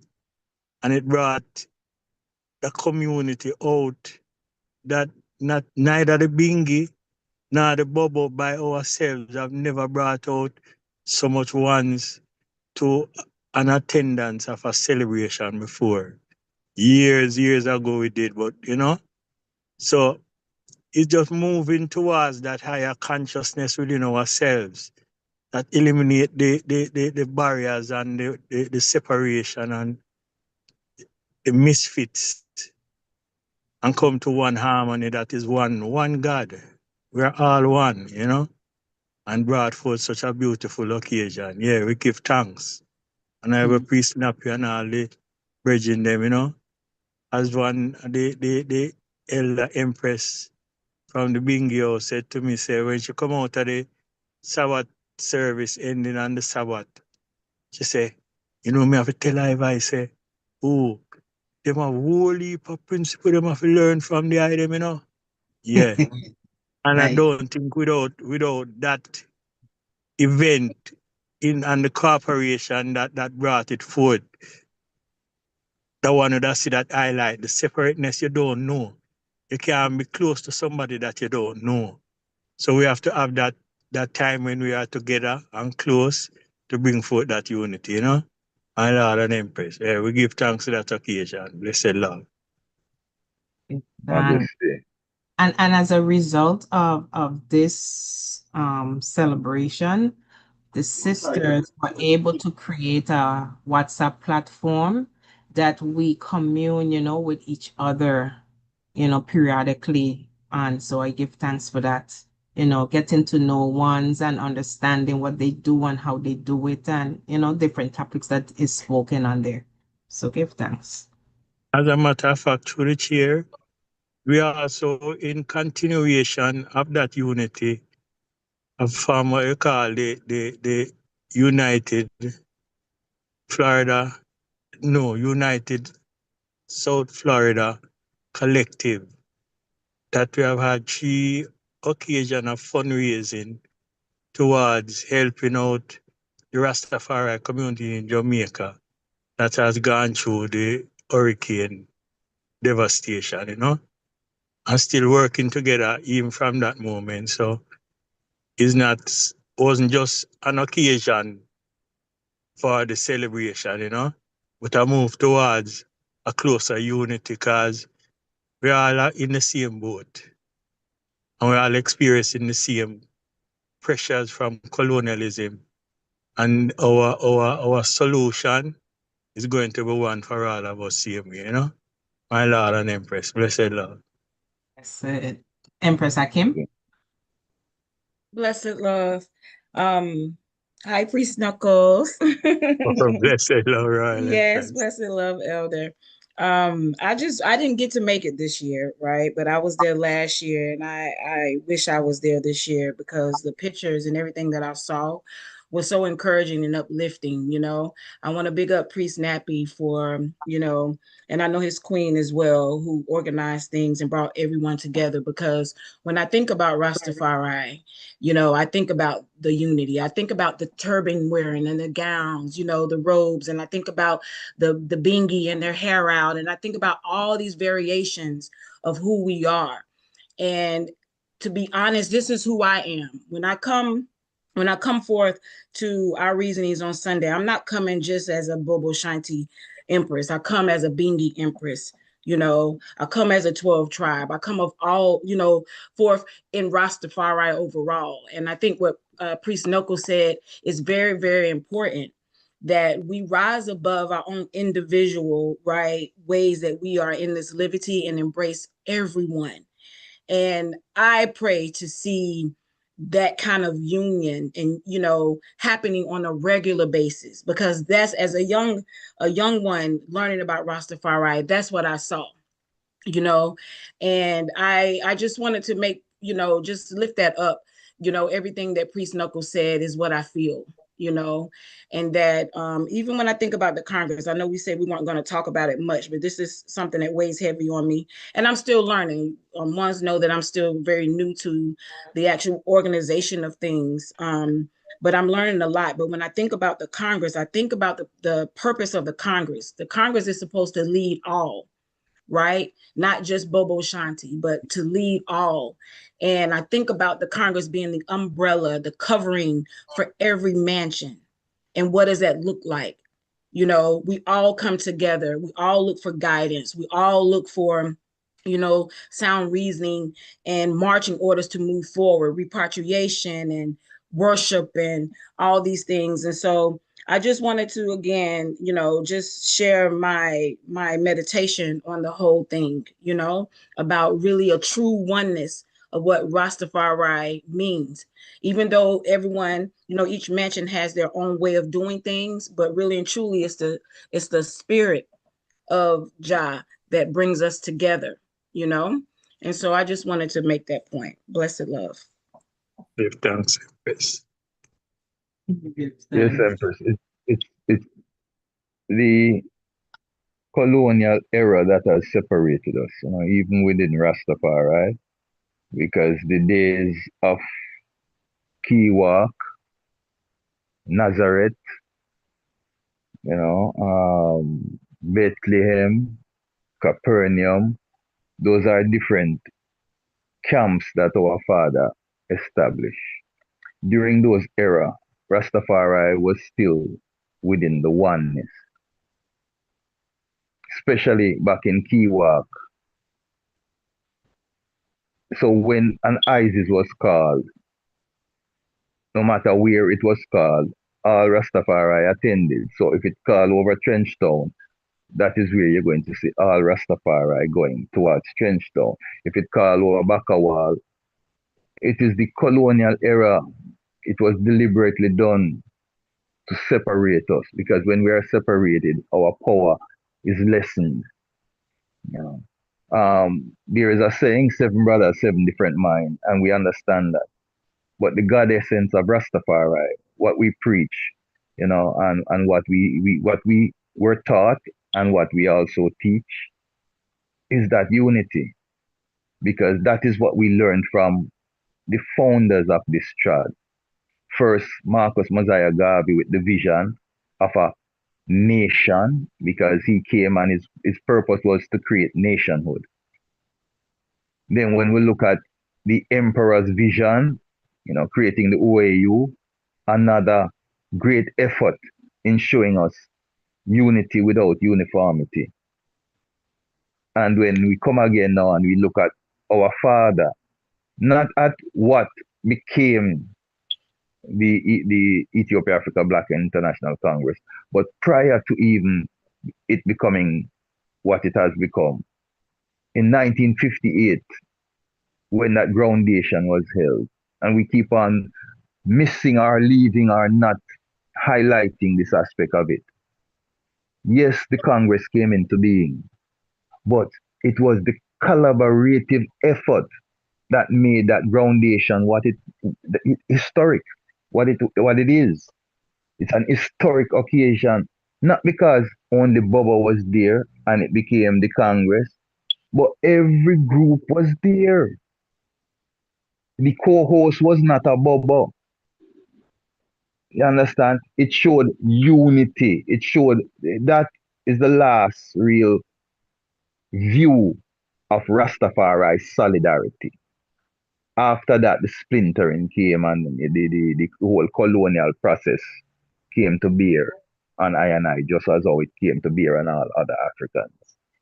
See, but prior to that, we were solid, because it was Center Fox who provided the food. It was Youth Black Faith who provided the security. It was Dada who provided the ceremonial order. It was Claudius Henry who provided the revolutionary kind of strategy, because he was a militant.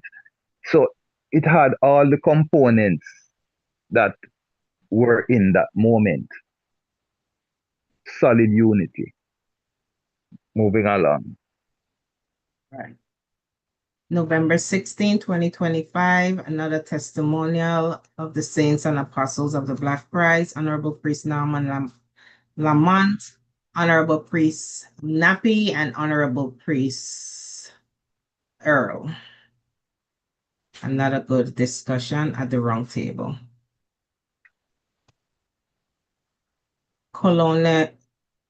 What's this? Colonialism to repatriation, a Trinity approach to reparations for the triangular trade. From colonialism to repatriation, a revealing analysis of an horrendous but inevitable journey, a serious discussion on the realities of returning to Ethiopia, Africa. A continuing discussion of the IC, because that is our aims and objective. Our only development down here, freedom, redemption, international repatriation. So that's a continuing theme, throughout the process. Continuing. The Rise of Rastafari, a historical discussion on the genesis of Rastafari as a movement, the founding fathers, Joseph Nathaniel Hibbert and Leonard Percival Howell. Another newsletter one of our fallen warriors, fallen family, the changing factors of life, performing last rites for a member.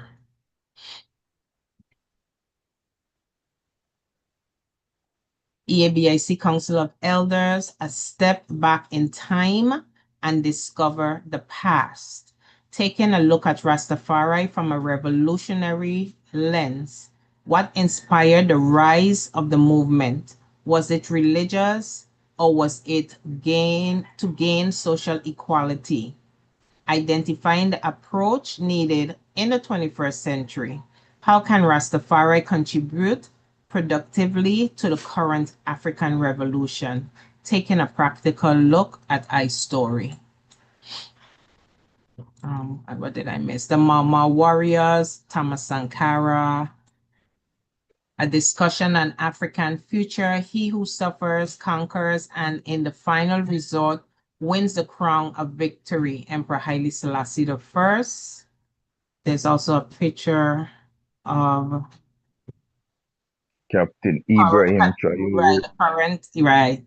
Of Burkina Faso, Captain Ibrahim Traore. And what role does Rastafari have in the future development of Africa? Let's see, where am I? The EABIC Council of Elders presents our guest, Ras Tautau of South Africa, and Dr. Desta Magoo of Ethiopia, Ethiopian repatriates, looking at the Universal Declaration of Rastafari, a roundtable discussion on the realities of restorative justice, identifying generational legacy through the sharing of knowledge. That was a very good interview also. Really. Like Mama Maisie, Queen Mother say, the family can be proud of itself, because we have spent our time productively trying to do what we can do within the moment, because, as you see, we are facing a real serious war of survival in the world today. So give thanks that we can find the time to continue the education process, the Jerusalem schoolroom part of our liberty, Give thanks. Celebrating the rise in power of Honorable Prophet Warren, the South African Rastafari community came together to celebrate the life of one of their community members who transitioned. The unity is progress and an expression of love, the EABIC Council of Elders. Again, another picture of unity, because right there you see all kinds of ones came out to celebrate the life of the Honorable Prophet, Bobo Ashanti. But it wasn't just Bobo who came out. It was the community that saluted his life. Give thanks. The Feast of the Passover, EABIC Council of Elders, the 10th of December, a moment of reflection, remembering the Black Christ, King Emmanuel, champion of human rights. And it was also Human Rights Day, so it was a great symbolic moment, giving thanks. Here you see. Go ahead. Go ahead, Empress. Condolences. The nation of Ethiopia has lost a wonderful person, an exemplary symbol of divine feminine energy, someone who was an acolyte of Empress Menen and who walked in the light of our mother of creation, Princess Jalila Fesiha, former wife of Prince Ermias Sahali Selassie, a true servant of the Ethiopian people. As we celebrate her life and legacy, may her soul find peace among the ancestors. Her royal being. Yeah, she transitioned in the end of the year there. one of those unsung heroines who, many ones may not know about, but was a very hard worker behind the scenes, just as, like it says, just as our mentor, Empress Menen was. Empress Menen did a lot of work from behind the scene. Much of what the emperor got accredited for too as well. Because while he was being the ultimate diplomat, she was staying at home and making sure that the infrastructure was being developed. And this empress here also played that role. She advocated strong on behalf of her country, being in US in Washington. She became a very central figure in trying to mediate the issues that was affecting Ethiopia, especially on behalf of the average person. So she's also a very well beloved person among the Ethiopians. Honorable. EABIC Council of Elders, the Priesthood Order, the first human rights institution, Peace Over Conflict, December 10th, Human Rights Day, Understanding Faith and Human Rights, the Interconnection, a View of Historical Religions. That was December 14, 2025.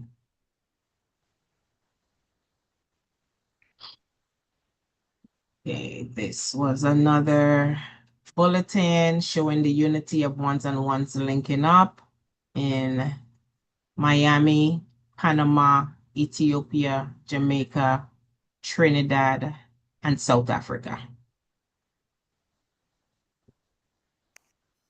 I pray thee, Sister Trish. Yes, Mama Miriam.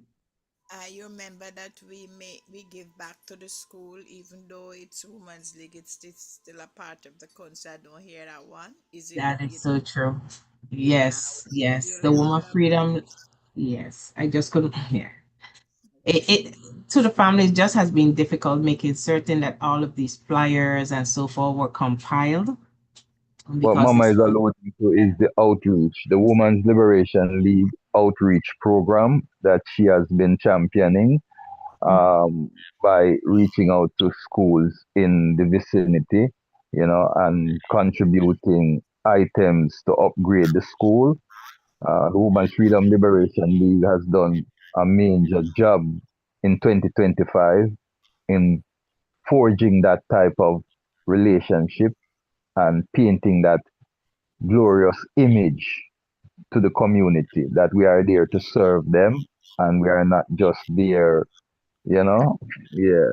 So we do give thanks, Mama Maisie, for you bringing that up and bringing that to the forefront on behalf of the Women's Liberation League and as part of the Council of Elders and as the Congress, the Ethiopia Africa Black International Congress, because none of it is separated. We are one entity. We are all members of the Congress, and what we do reflect upon the Congress. Blessed Lord. True. Yes, thanks. And my apologies for not having that flyer, Mama. Colonialism to repatriation, a Trinity approach to reparations for the triangular trade. I think we did that one already. Yeah, we're kind of there, because we are right in the space now. We are here. Here's the okay. Here is the one to seal the day. Now, whoever missed this reasoning, if it's on the YouTube, I them need to take a look at it, Like Honorable Priest Knuckles, I don't think he was there. I think that, I need to take a look at this one here. Conscienceism. Conscienceism speaks directly to the methodology that Dada, King Emmanuel Charles Edwards, used among I and I. Because one of the principles of conscienceism, first of all, conscienceism is an ideology, a concept that was crafted by the Honorable Kwame Nkrumah of Ghana. as a tool of decolonizing the minds of African people. Our father used it without the fancy name or title that it has, you know. Our father used the principles. What principle?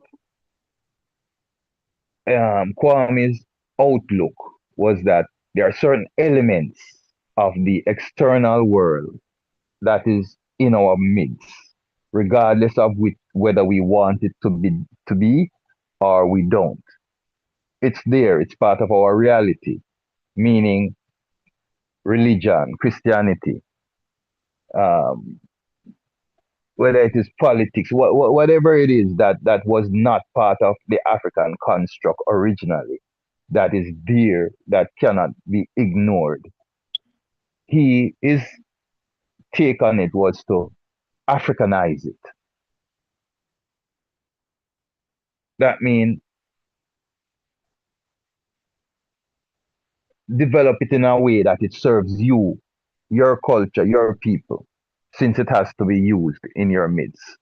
Don't just take it and use it as it was given by them, because like the Royal Empress Akim said earlier in her reasoning, they cast their own spells for their own benefits. So what Kwame was saying, cast your spell upon it. You understand? Reshape it, and yeah, make it yours. So the impact that it brings is positive towards you. Now, all of that long talk to say, like in the hymns that we sing, when we change the narrative from whatever to Negos to creation to we change up a lot of the narrative within the hymns because they reflect the spell of others. So we put our spell in it. And that is what our father did because he had no other tools at the time. So he conjured and worked his magic. That is what pulled us to him. When we got there, we were singing hymns that we didn't know originated with non Judeo-Christian people. We were singing hymns that we used to even sing in a church and never even realized is it we used to sing in a church because the ear, the drum beat, the little ad-libs that was put in it just made it have a whole different sentiment and feeling than what it felt like in the church out the road. See? Now that is what conscientism is saying. Yes, Empress, I see you have the thing on the screen. You can read it if possible so it can give a clearer thing than I. Conscientism is a philosophy and political ideology developed by Ghana's first president, Kwame Nkrumah, as a framework for African decolonization and development, blending indigenous African values with socialist principles, Pan-Africanism, and critical analysis of colonial impacts. It serves as a guide for action, aiming to reconcile the diverse African traditions, traditional Islamic, Euro-Christian, into a cohesive identity, rejecting capitalism for its exploitative nature and advocating for communalism, and self-determination to build a united, non-aligned Africa. Well said. So that's the essence of, conscientism and the tool, that Kwame brought forward at that time to help decolonize the minds of I and I. See, our father used it well in his process to help bring I and I to this stage, where you hear the honorable different priests on the platform, whether it is the honorable priest Earl or priest Napier, whichever honorable elder, the wisdom that you hear flowing from them was directly shaped by that process that King Emmanuel crafted and perfected in his own way. And I hope that makes sense to the family. Yes, it does. And our last but not least, Yes. someone was saying something, No, go ahead, Empress. was the spiritual realism, Orion Sahu, Christmas, the folklore or myth, unearthing the facts of Christmas. And that was on this Sunday, December 28th, 2025. Again, another way in which the brilliant priest, dissect the concept of, for I and I, it's Christmas. They call it Christmas. The concept of Christmas, and break it down in a realistic way where it makes sense and is applicable. Seeing what I think we did here was to define the birth of the earth aspect, the birth of the earth and not the nativity, wherein I understand the sentiment of the honorable historian, Priest Adigan, the Earth Day Brethren, in saying that some of the songs and things that we sing during that period of time and celebration depicts nativity. It's symbolic, it's symbolic because it's referencing things with an understanding. The nativity part of it is not so much that a baby was born and that baby was some special baby or anything, but it's really reflecting on life. The birth of the earth is the birth of life, we have to look at it on a broad scope, not just on that smaller scope, that myopic scope. The birth of the earth is also the birth of life. So we are looking at it's a multi-layered vision. We are looking at, okay, in 6 days Jah created the earth and 7 days rested. But it also brought into being life, all life forms. The man said created the water differently from the land, from the heavens, and then he created man and animals and everything now to occupy it. See? So all life was brought into being within that moment. So we are within that symbolic moment of reverence. We are honoring the creation of the earth, the creation of life, the concept of what Christ is, a sacrifice, the unblemished sacrifice, the just man who gave up his life for the unjust or for the ones that were sin bound or whatever however you want to look at it. And it's hard for me to narrate it because I don't really believe in the concept of I and I being sinners. That this thing about being sinners and yeah, we find ourselves in a certain way, but if we're going to down ourselves with certain labels, it's a hard to climb out of the mire. The man said we are gods. So I just kind of love hold on upon the concept there. Yes, in our human form, we find that we are imperfect. Yes. But I and I, Rastafari, we aspire to the higher levels, the higher consciousness, royalty. So what our introduction and conclusion of that particular program was, and I'll read exactly what we said. It says, religion, miseducation, and misunderstanding have fueled the self-destruction of humanity.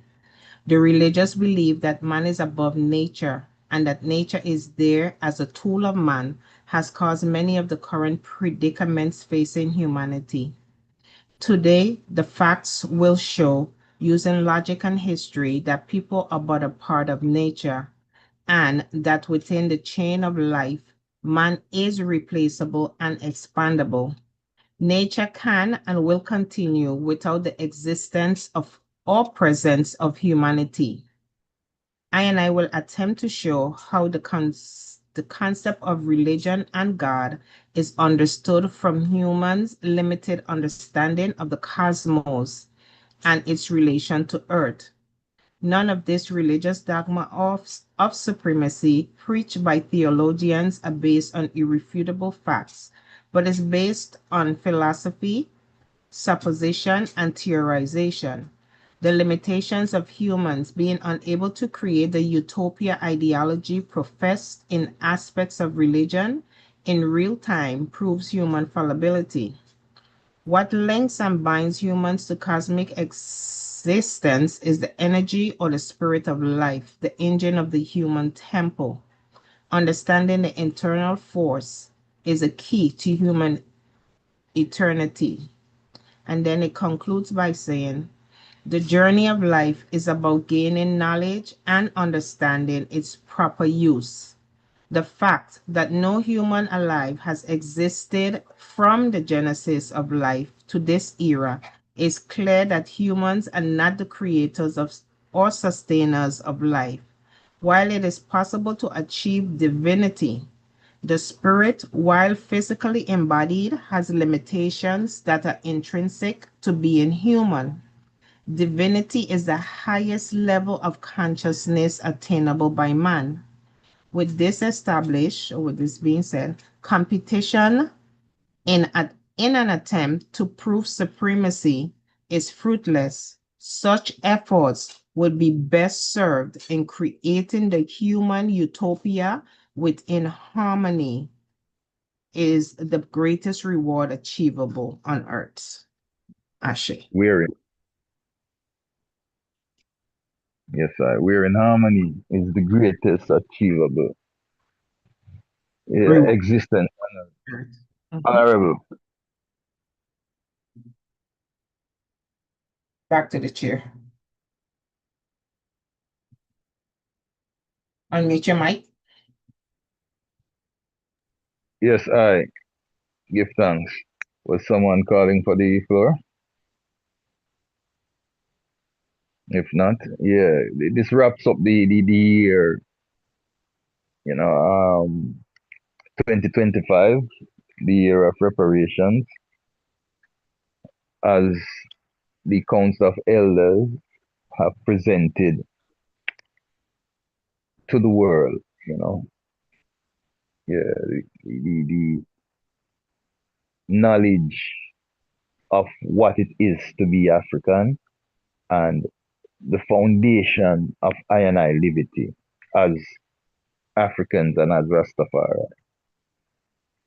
So we give thanks. He already says shaping character through conscious mind. That's the purpose of edifying ourselves, Yeah, so we can shape our characters, become better. Each year, that's what we must strive for, to begin each year a better person than the year that ended. And all that happens, all that can be achieved is through our consciousness, through sharing information, by striving to be perfect in love. The man said to be perfect in love, we can't be offended by words. So we have to kind of build some thick skin and put on some armor, some breastplate and thing. Because you don't know, so our people are some wordsmith. And we can't be offended by words. Yeah, we can't be offended by words if we are going to be perfect in love. So we have to learn to make some of the things that just roll off our back, and some things just pass without the knee-jerk reaction. See, always remember that a soft answer, turn it away right, and, unimpeccable words, grievous words, stir up anger. With that said, the floor is open as we are looking to wrap up and come down because, we've been on it for a moment. It took us a moment to go through all that the council have done in the 12 months, showing us that it was not wasted. Listening to all the topics, I was even reminded, I all forgot that we did so many topics. Yeah, I was aware of it, Empress Trisha. No, I did not realize. And then there were one or two that was still left out also. Yeah. So Yeah, we the give council have thanks. been doing a great job. Yes, Uh, the Honorable Priest, council. Honorable, anyone has any last words? Priest Earl, Priest Ilamna, any empresses that would like to say anything? Empress Hakim, Empress Kala, Empress Diane, thank you for coming back. Prophet Jabari, anyone? Priest Adigan, Prophet Mikey, Jamaiki. Share. I'll Go ahead. leave with a few thoughts. 1 second. Yes. Going into the new year on this side of the world, it's just lifting up unity really and truly for, the African American, melanated people. Those who feel it know that, these are some trying times with our administration, and it's troublesome in my meditation, seeing what, one's called the Orange Man, what he's doing, these wars and rumors of wars. And I've always been one to say, what is the problem? Why can't grown men and women sit and reason, have differences, but why do things have to result in mass killings and murders? And, if ones want to use resources from another nation, why can't you sit down like big women and men to reason, And so just looking at the wars that are going on in the Caribbean, and in Africa, Priest Rasavana brought up Congo, which I have connection with, my children are Congolese, it's just we're living in some trying times, and unity is most necessary for us, and what does that look like? Even repatriation, and even on this side of the world, what are we doing really and truly to unify? What does that look like? What are the resources that we can bring together, so that if times really do get rough and tough, how are we setting up, to help one another? And I just want us to really truly put aside differences and just come together as a people. That's my focus, and enlightening the young people and the elders. There's many ones of all ages who still don't have knowledge of self, and that's really the biggest war for us as melanated people. So I just wanted to leave that, what are we doing to really come together and heal our minds, emancipate yourselves by mental slavery is what Bob said, right? None but ourselves can free our minds. And that is the first start, I would say. So unifying, give thanks. Thanks, Honorable. Yes, and it's really the Honorable Prophet Marcus Garvey who coined that statement, So we give thanks. Bob made it popularize it, Rastafari. True. Prophet Jamaiki. I want to say something and you're not hearing me, please. No, we're hearing you now, Mama. Okay, can I go? Or is somebody else? Go ahead. Okay, give thanks. I do give thanks for today's review, year-end review of what the Councils of Elders done. But for me, I have a lot of resources. But how we are going to use it, we have to come together as we have been doing. The Councils of Elders, we work together in unity and in love to achieve and to put out there, what we all here today, I've been doing for the year. And remember, we are our greatest enemy. True, Mama. Even though the world is in crisis and rumors of war, that they are building up. See what they do to Venezuela and even Nigeria and so on and so on.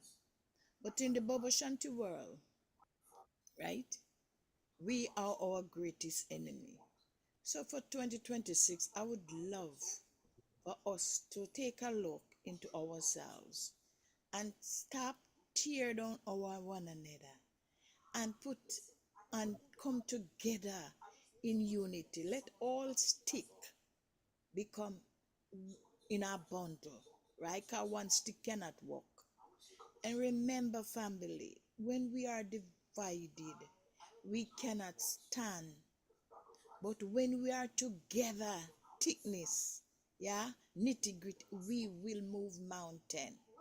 And this is what I'm praying for, that Baba Shanti will forget all the little negative things, you know, the little power struggle, and you never there, and God never left this, and God never left Elder Council, and in the, and you know, let us do what we have to do for our people. They are depending on us. You know, the younger ones are depending on us. You right, to clear the way and to set it for them. Remember, Jah has done it for us, you know. He not leave anything hard for us to struggle with, you know. The man paved the way for I and I. I and I for us continue on the great work that he has left. And that's what the Councils of Elders is doing. Because the Councils of Elders is just a name, but we are Baba Shanti family. We are Baba Shanti elders. You see, so we must stop fight against, you know, one another. And I give thanks when I look back into it, do I say that? Yeah, I don't see the Councils of Elders family are fighting against each other, you know. But we are just human, right? And little teeth and tongue will meet, yes. We are not that perfect. Yes, we are trying to be, right? But the biggest thing is that, which I am proud to be a member of, is that we are getting things done and we are working together in love and unity. No, nothing can beat the love, you know, or cannot beat the unity. You understand? And when we work together, we are strong. Yeah, so more blessing, more love, more power to I and I, sons and daughters of the Ethiopia Africa Give Black thanks, Lord. Congress. A blessed love and have a blessed week until we meet again. Love, love, love, family. God bless Give you. thanks, Mama. Give thanks. Prophet John Mikey. Give thanks, give thanks. No, at night. What I personally like to say is I give thanks for the Council of Elders, and I've seen the growth in the Council of Elders. I give thanks that, you know, we could sit here at the end of a Gregorian calendar year and look forward at what has transpired and the works that the Elder Council has pushed through. You know, so I just want, you know, encourage the man and the Empress them to, you know, push through the works, you know, keep going forward, you know, I them who come forward to the reason and we see the works, you know, we honor what the item doing, you know, so we, you know, I just want to encourage the man, the chairman, everyone, you know, on the council to keep going forward, you know. We appreciate love the works, you know, we appreciate love it. You know, some may not say it, but you could tell by the attendance, you know, we here. You know, we here to sit and listen and learn and take what you all have to give us. You know, so support y'all in whatever which way we could. So, you know, I just want, you know, let y'all know, you know, keep up the good works, you know, and only more to come, you know, as we see as time go on, it only get better, stronger and stronger. So, you know, please forward the work. That's the love one and all. Blessed love, honorable. Give Give thanks. thanks, my Lord, out of the mouth of the babe and the suckling, you know. Do I and I all be in strength, you know. So we give thanks and everything. Bobo I Barry. just Jabari. My Lord. Blessed love, Royal Tech. Man. Word, Oh, last words. yeah, but I listen to everything sound black and beautiful. And all right, so we just keep on pressing on, you know. And do keep the my good Lord. works going on, because it's good works and powerful works, you know. We just need the strength to keep on develop as it go, you know. But it will come, because you know once will fall in place due to time and season, you know. But all is well and well said, my Lord and Empress. Give thanks. Give thanks. Glorify honor. Bobo, Aye, Bobo Yes, Samuel. family. 1 second, please. Mm-hmm. Bobo Samuel. Okay, it's this last. Richards. Maybe working. 37. We have not heard you today. There. Yeah, 37 is here.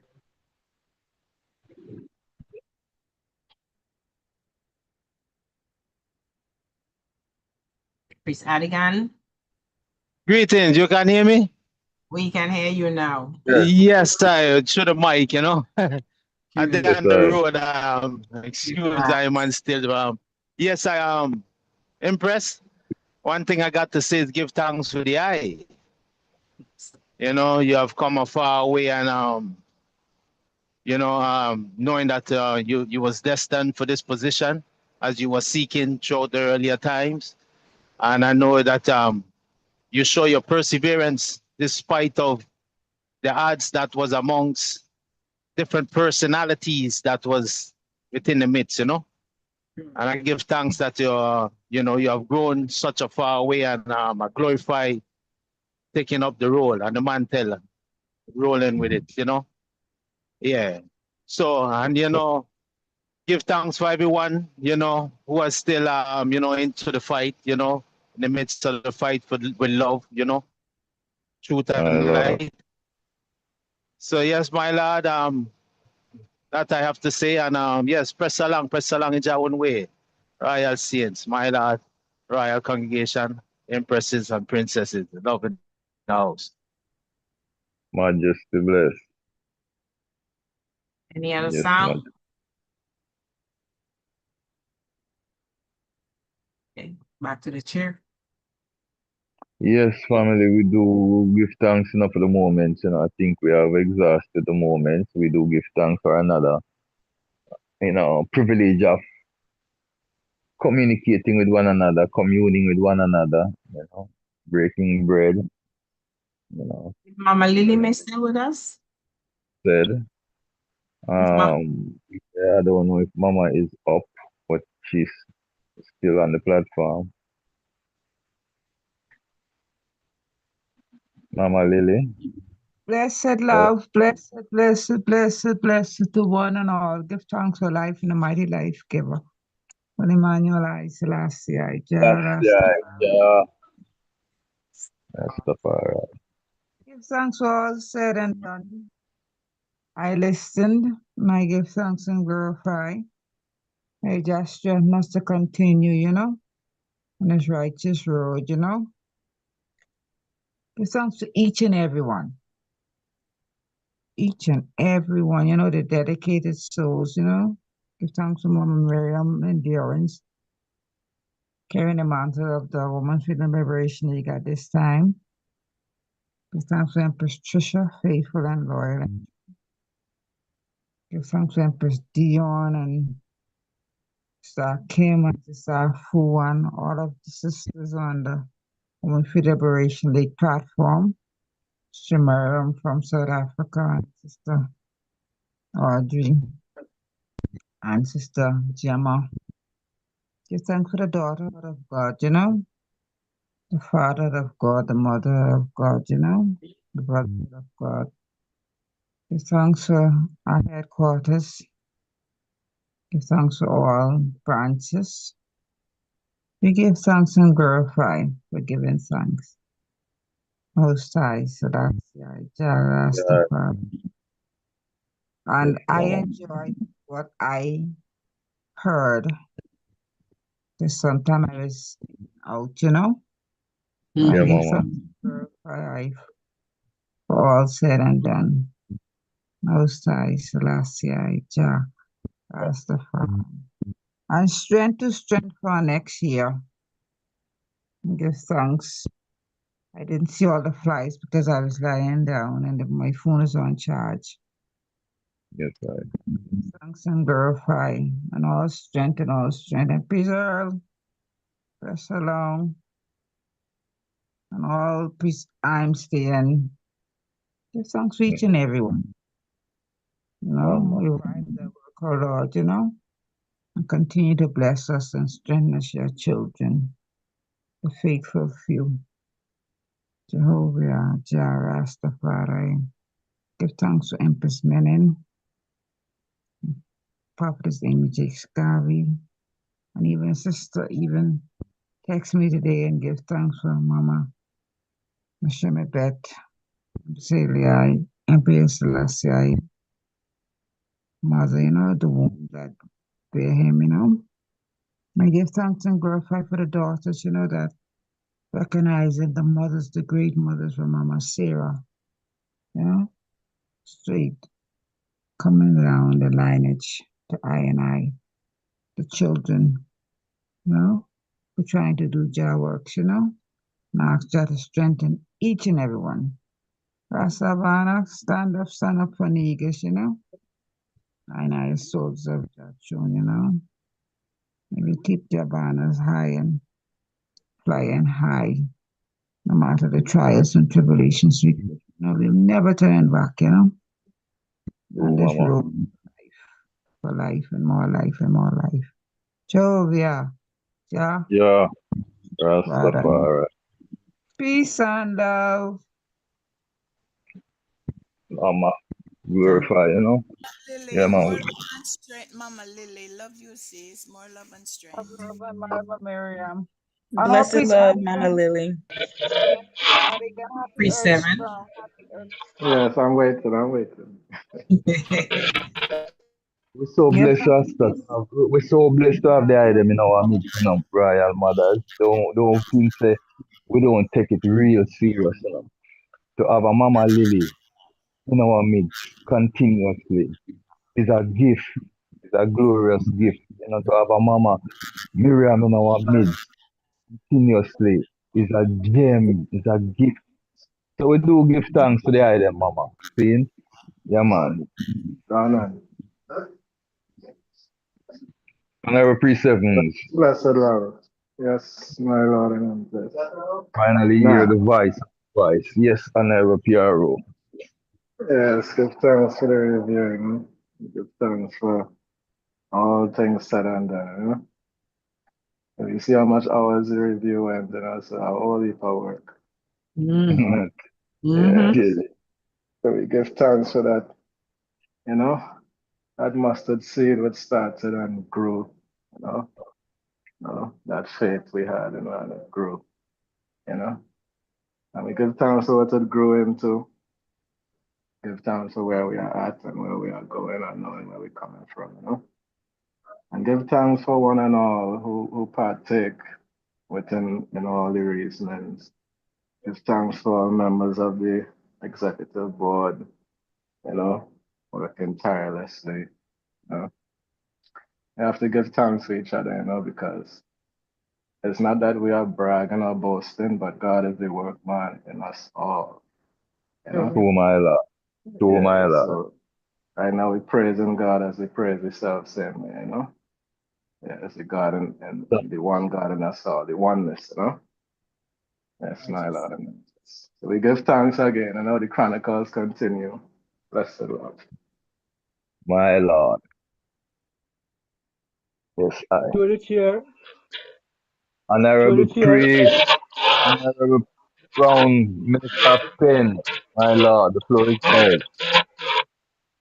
My Lord, firstly, I would begin to say give thanks for the ones who were inspired to set this platform, and give thanks to the mighty priest Ainsley who invited me to be a part of such. I have found great benefit in being part of this platform. Give thanks for the achievement, and I look forward to a further progress and not success, no. You know, fulfillment in all of our desires. My Lord and Empress, do give thanks. Give thanks to the joy, my Lord. Yeah, man, do give thanks to the eye, whatever. So, yes, family, anyone else before we wind down? Yeah, we have done it, you know, we have sealed the year 2025 And we have prophesied, we have spoken it into the universe, into the multiverse, that this year will be a more beneficial year. And we're not talking about just wealth accumulation, but even in our love becoming stronger, our understanding of each other becoming clearer, and our endeavors becoming more productive. So we do give thanks, and for those that are not here, for those that are ailing, we pray for the balm of healing. For those in the prison, who are unjustly bound, we pray for their release. And for all our brothers and sisters, within Christ, of the Christ family, Bobo Ashanti, Rastafari, we pray for a prosperous year among I and I selves. Rastafari. My Yeah, I think we're there. With Honorable Priest on the platform. Honorable Priest Adigan, you there? Priest Nappy. Priest Adigan sang the chorus. No, I'm just calling him to see if he want to give a last song. He did. Oh. Yes, my Lord and Empress, blessed love. Yes, my Lord. Yeah, there was something that stuck out in Mm-hmm. something what Empress Akim said about the word bless. And people saying it be less. This is the thing about the English language and defeating us.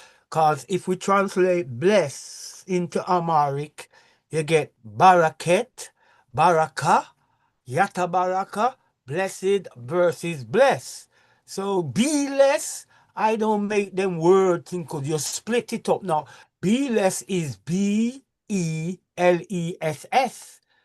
But people now is abbreviating a he between the B and the LES and creating this word be less. That is low thinking. Just like when a man say God anagram makes dog. That is low thinking. If you think low, you are going to come up with negative energy. So, no, Iman is not be less. Iman is blessed. Blessed are the poor in spirit. Blessed are the poor. Blessed be the hungry. Remember the spirit on the mount. Remember the sermon on the mount. So, no, me not join that. It just stuck in my head when she brought it up because it's a reasoning where I have come up against in the streets where the youngsters are preaching that we mustn't say bless. We mustn't say bless because it means to be less. Low thinking, brethren. And not just that, my Lord and Empress. Bless it. Give thanks, my Lord. I would say, what the elders them used to call that semantics. Playing with writs and rights, versus practicality and what is really, impactful. I don't have no time for play semantics, brethren. So what's facing us? A man just going on another man country and take out the leader, and him wife just so, with no accountability, no, no, Rasta. There's so much things that is affecting I and I reality right now. I have no time to play with semantics. So I totally agree, my lord. Moving on, giving thanks. And I repeat snappy, if they can bring down the evening's event for I and I, would glorify.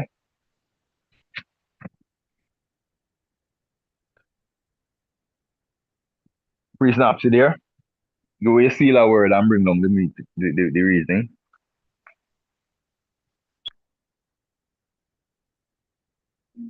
Yeah,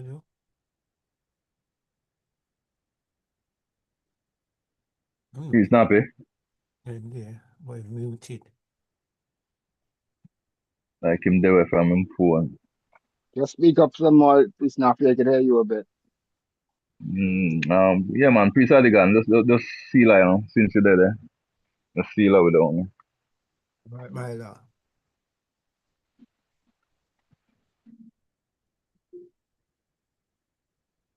King Emmanuel VII, down here I got Jah, Rastafari, Reverence Universally going out 4 rings, rule of words, sky and sea.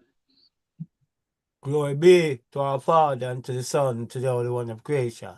As Jah was in the beginning, is now, and ever shall be, Jah will without end. King Selassie, Jah, Rastafari.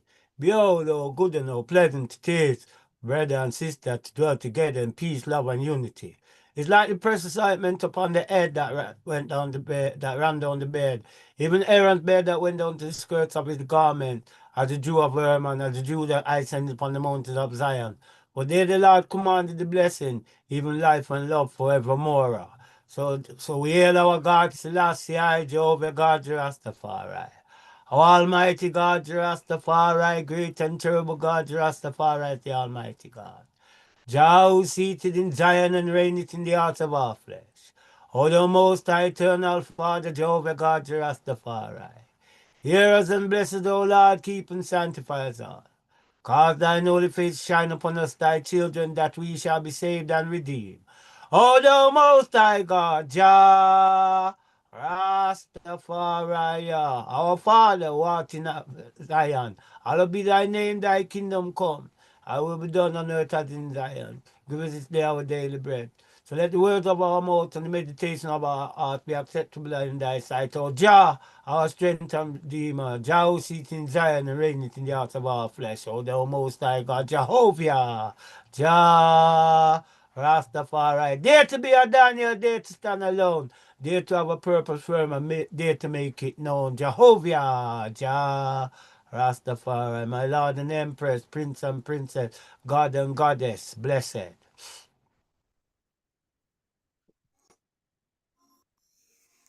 My Lord. Majesty blessed. We do give thanks. Bless it, Lord. Again.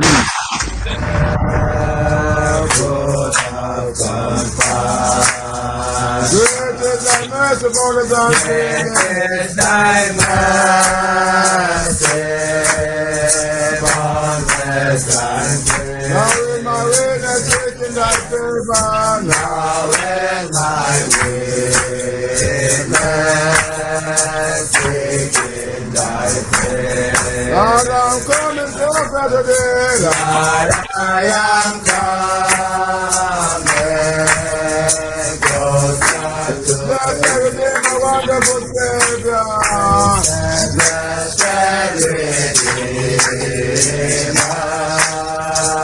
wonderful Savior. Fountain of wisdom, nations of them. Fountain of wisdom.